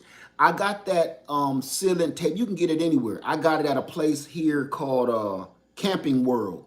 And it's for RVs when you putting things on your roof. It's just, it's like goo. It's like putty. It's just in a tape form. Let me see. Thank you, Tanya Carr. Shonda says, cheapest place to get solar generators right now. What's a good price? I can't answer that for you because there's no such thing as just a good solar generator. What kind of power are you needing? What are you needing? Hey, Roz said, are you canning or water bath canning? I'm a water bath can first. And then we'll move on from there. Once everybody's successful and feel good doing that with me, then we'll move on, I guess. But you got to know what kind of power you need. What's your situation? If you want to take my advice, and I'm going to do this on Hood Tech 73, I'm not going to be answering that question the way I normally do. This is what I'm going to do. I'm going to answer that question of what generator do I need? What solar panel do I need? I'm not going to say the universal, what you need is what you're going to get. I'm going to do this as well.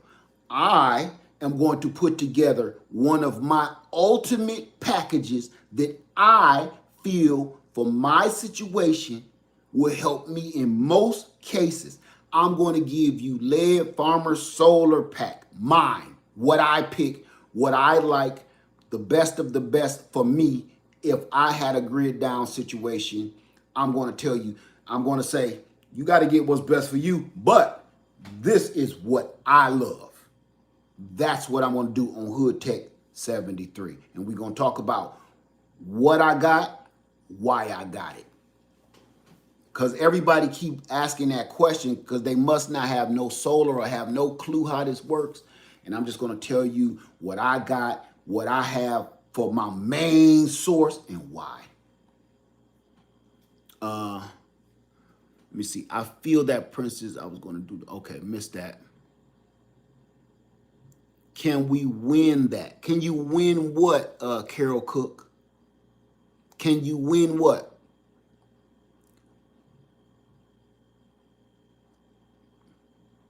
Say I followed.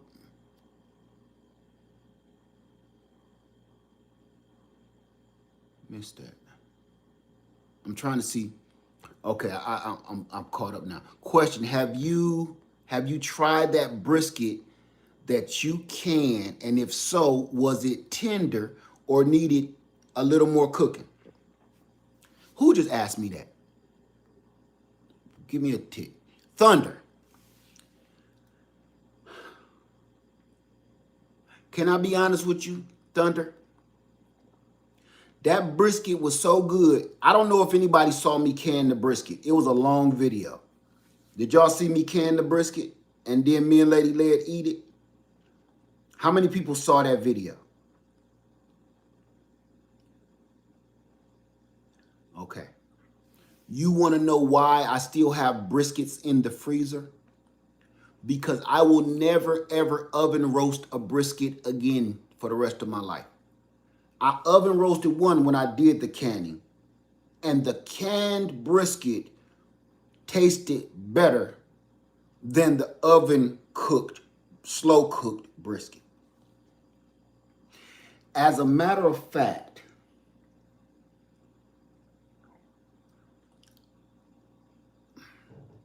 I will never cook brisket in the oven again. I'm going to say that. I will only eat it out of the can because I don't know what pressure canning food does. If anybody, show of hands, how many people pressure can? How many people know how to pressure can, have pressure can, are pressure canning? Homestead Heart says something that I'll never forget. The food is different. When I think what she meant by when you pressure can food and it's just better and it tastes different, the flavor that you remember like as a kid when everything was slow cooked, wasn't nobody in a hurry, the flavor, literally you're cooking the food and the flavor infusing into itself. When you cook it in the oven, the flavor is kind of drifting off into that. That's what you smell out in the air in your house. The flavor is drifting off and it ends up drying out a little bit here and there. It ends up being a little tough in this area, too mushy in this area when you oven cook it, right? How many people can attest to the flavor is 1,000 times better after it's been pressure canned? Kentucky Fried Chicken. That chicken tastes different than any other chicken place. I ain't saying it's better than nobody else. I'm just saying it tastes completely different than any other fried chicken because it's literally pressure cooked. I used to work there, I know. It's pressure cooked. The food is so tender. Okay, I'm going to just do this. We've been on here for 5,000 hours. How many people would like to see the canned brisket, the pressure canned brisket that I cooked? What would it have been, 2 years ago now? 2 years ago. Raise your hand. I will literally go get a jar. Because I think I got a couple jars close by. Anybody want to actually see it and see me eat it? Because I'm sitting here like, what am I planning on eating today? I don't want to spend no money. You want to see it? It's going to take me a hot minute or two, but I'm literally going to go get it, okay? Let me see that brisket. Let's see it. Now, y'all know it's been about, I think, 2 years. It's been about 2 years. I'm gonna go grab it. Just hold tight, I guess. Okay? Hold tight.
All right, y'all. Sorry to have you waiting, but I really wanted to show you this because seeing is believing. Seeing is believing. And that's the only way we get stuff done. Seeing is believing. I'm going to start out like this. Okay, number one, you see the pineapples. I didn't even go dig for the apples because I know they deep, deep, deep in a spot I can't get to. Pineapples. Yams.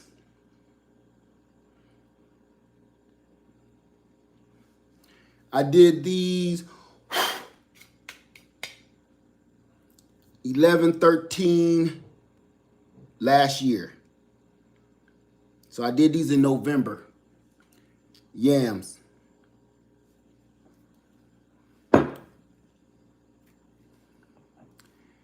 Ooh, look at this. I didn't even know that.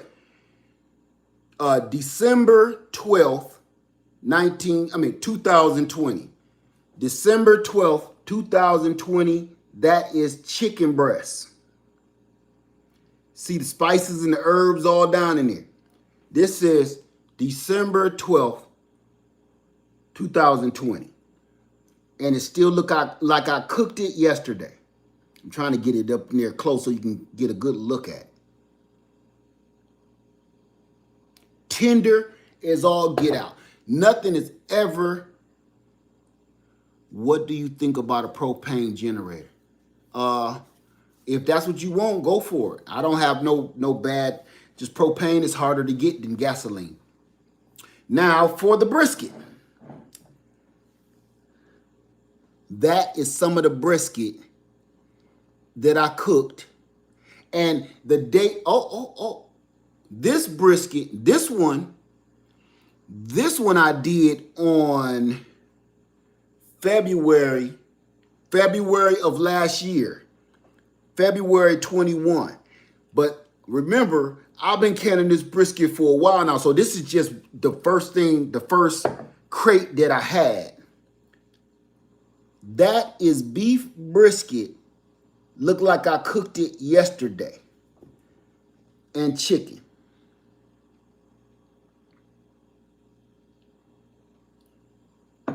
So I tried to get the older stuff, but it's probably buried down deep. But see, man, if I can do it, anybody can do it. If I want to make some sweet potato pie or some yams, I don't got to do no cutting. I don't got to do nothing. All I got to do is hook them up.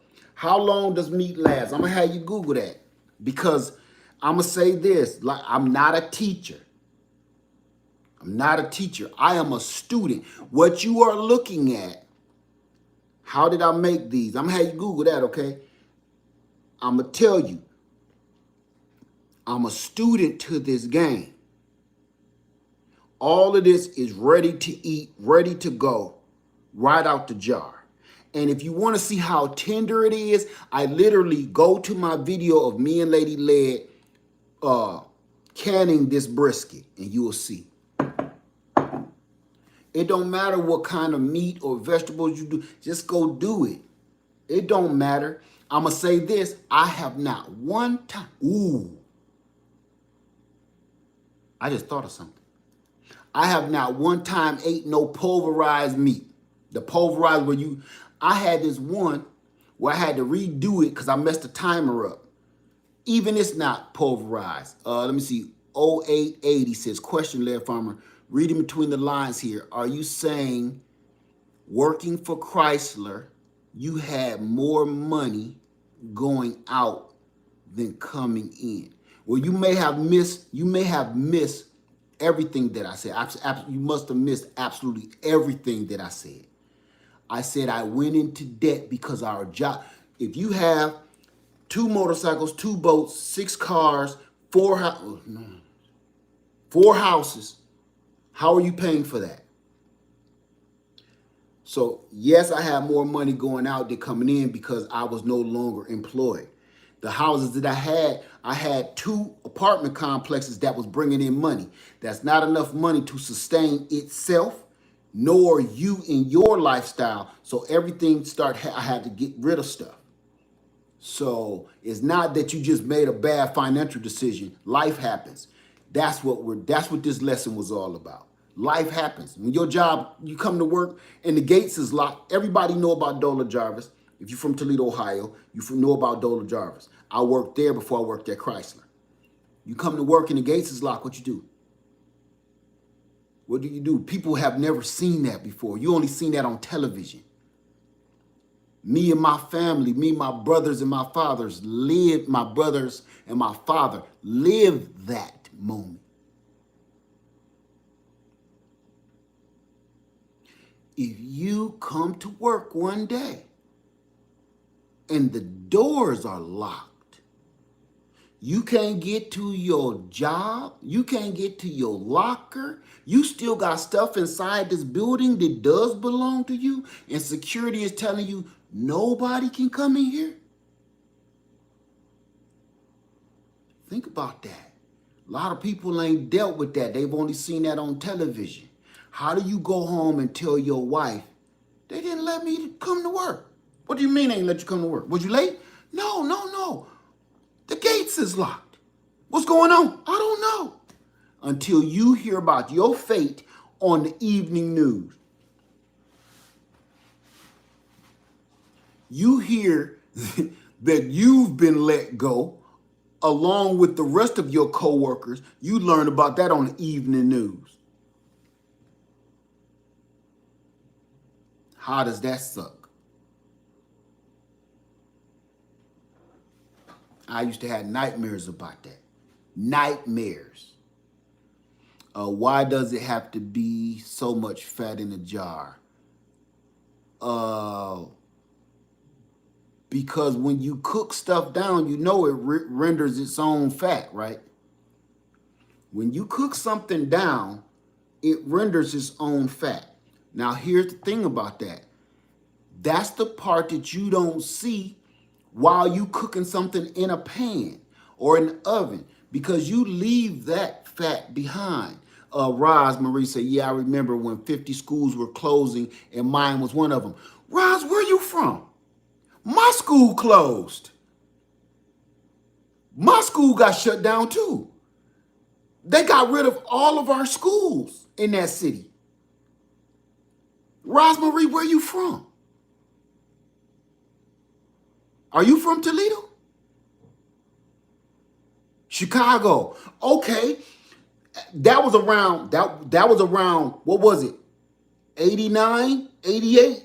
Was it around that time? Because I remember all of us up north, they was closing all of the major schools that had been there like forever. All of our major high schools, some junior high schools, they closed them for no reason. The buildings have been around for hundreds of years, and they were still more sturdy than anything they can build to this day. All these new little raggedy little schools always catching leaks and stuff like it's inside of a Walmart. 2017. Oh no, this happened in 89. I might be a little older than you.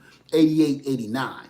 closed our schools, tore them down, and rebuilt little cracker boxes of a building or mobile units and put all these kids in them.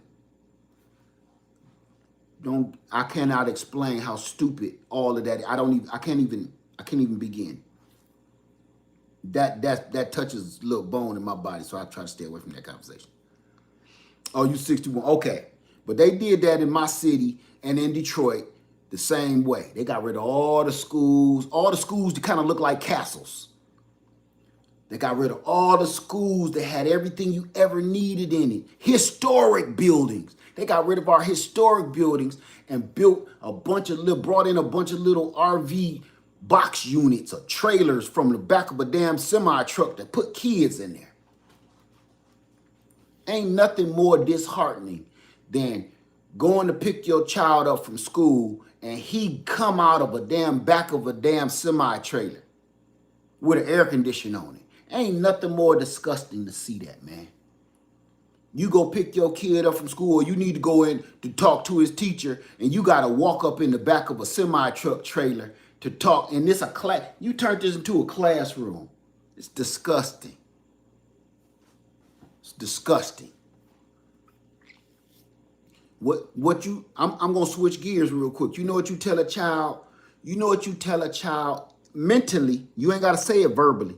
You know what you tell a child or a person when nothing around them is solid, nothing around them. If you keep showing a child that everything is going to change constantly as far as your living situation, that child will always be on the run. When that kid grow up, it's never going to want to settle down with nobody else. That growing up ain't going to want to settle down in one place. That growing up ain't going to never want his furniture the same. That growing up ain't going to always be rearranging everything. Because when you growing up, if you don't got no foundation, no rock solid foundation, if a kid got to keep going to school in the back of a semi truck, and now next week we got to go to school in this motorhome, next week we got to go to school in this, and it keep changing because the school system, that kid gonna come to school and not care. Like, I don't know, I might be in a trailer today, I might be in a clubhouse, I might be in a Home Depot shed tomorrow. I don't know. I don't know. My English class is just a trip. That kid gonna grow up thinking everything ain't gotta be solid. I can figure it out all the time. And you don't have to speak it verbally. It's happening mentally. And that person will never settle down. Never. Said many of us still on the run. Whose fault is that? See? It's just the way stuff is set up. I'm going to tell you one other thing too. And then I'm going to leave. For the people that's still here, this might help you. How many people are looking for love? I know this ain't got nothing to do with nothing we talking about. This is something I told my daughter just recently. And she said, you should tell people that. How many people are looking for love? How many people? Not me, but how many of you? Raise your hand if you're looking for love. And don't give me no corny crap. You know, you looking for somebody to love. You ain't got to be having relations with them. Somebody to be there with you. How many people? And it's hard to find. Yeah, don't start that corny stuff, Karen. That's what I'm talking about. We ain't even gonna do that. That's corny. What I mean by that is that's exactly not what I mean, and you know that. That's what I'm saying. I'm talking about how many people is looking for somebody else to spend their life with. And these days in 2022, it's hard, right? It's hard. Everybody's looking for love in all the wrong places. It's rough these days, okay? I'm going to give you some advice I gave my daughter. It's funny, but it's not. When somebody, whether you're a man or a woman, how many people, when you go out on a date, where's the first place somebody take you? I'm looking for your answer. When somebody take you on a date or you go out on a date, where's the first place y'all go? Like, what's your date? Like, dancing, dinner, movie. You could say them all. Movie, okay. Where do you go to eat? I'll even take like a restaurant. Okay, restaurant. Go to eat, dinner, eat a movie, restaurant, dinner, restaurant, restaurant. Okay, restaurant, restaurant. Trap.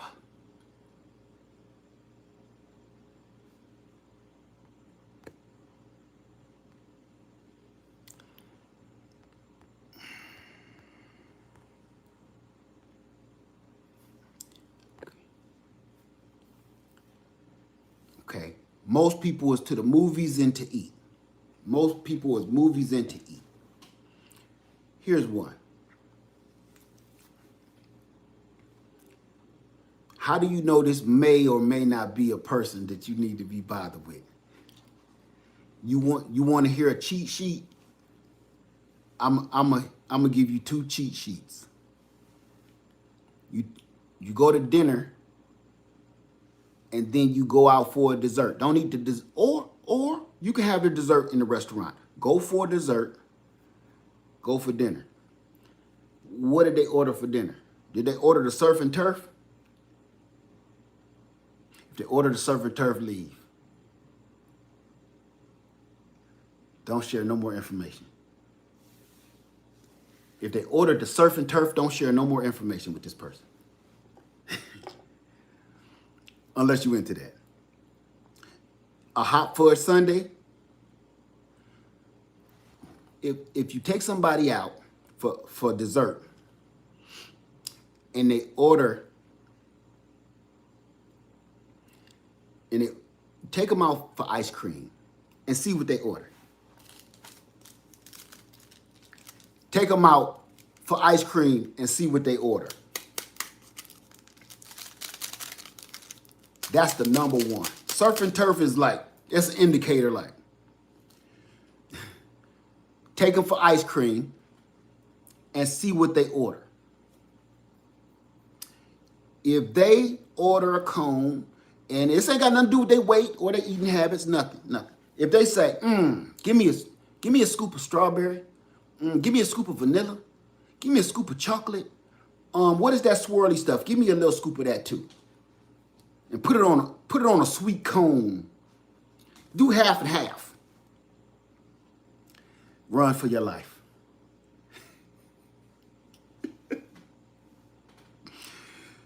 They can't make up their mind. They want a little taste of everything. They don't want just the steak. They want the steak and the shrimp. You take them out for ice cream, they just don't want the vanilla. They want a little taste of the chocolate, a little taste of the vanilla, a little taste of the strawberry. Like, which one is your favorite? Oh, I love them all.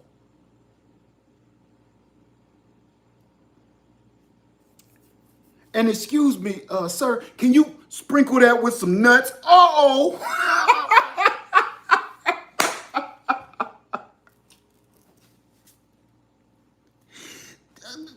What will you call it? Uber? See, you just told me everything I need to know. You can't make up your mind, and then you had sprinkled it with some nuts. I don't think we need to finish this date. I go and split the Uber with you. No thanks. I'm going uptown. Well, I'm going into now. I'm going downtown for some reason. No, thank you. No, thank you. I'm telling y'all that I'm joking kind of, but I'm serious kind of too. My daughter was feeling some type of way, and I had to make my baby laugh. But I was serious. You keep on start figuring out people can't make up their dang on mind. It's things to see. Like you don't know if you want to be with me, her, him, them. It's little things. Just like I told you, the death by 1,000 cuts. All the signs that you're dying or leaking life fluid is there, but it don't hurt enough to let you know you're being hurt. The same stuff happens in life. You got to pay attention to your surrounding. Keep your head on swivel and shake your eyeballs like dice and let yourself pay attention to everything. Little stuff. little stuff. Give me some strawberries, some chocolate, some vanilla. What's that, butterscotch? Oh, mint chocolate chip, my favorite, on Thursdays. And sprinkle it with some nuts.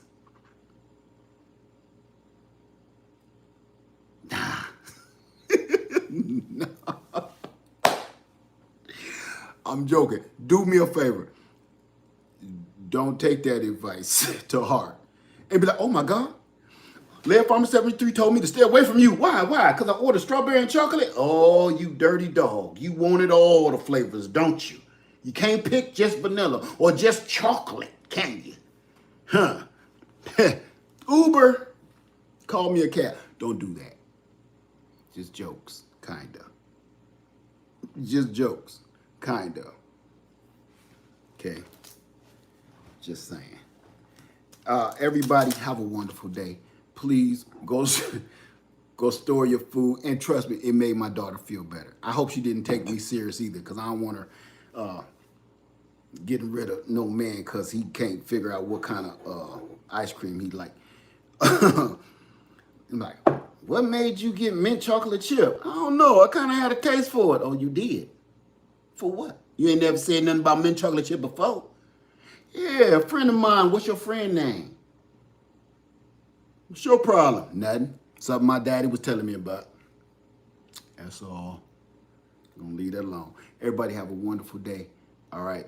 Please get yourself together. Can your food, store your food, get all your vital food out of your deep freeze and either go dehydrate it or go pressure can it, water bath can it, something. Get it out of these freezers because we having these rolling blackouts and your food gonna go bad and you're gonna be looking real stupid. That's all I'm saying. Laird Farmer 73, I love y'all. And I know people gonna be like, damn, he done ruined my game. That damn Laird Farmer. Everybody have a wonderful day. All right? I'm out. Oh, meet me over on Hood Farmer 73 later, and I'm gonna let you ask me questions about the solar and the power and technology so we can get that squared away. Hood Tech 73 later on about, I don't even know what time it is because the clocks is off. Everybody have a wonderful day. All right? Peace.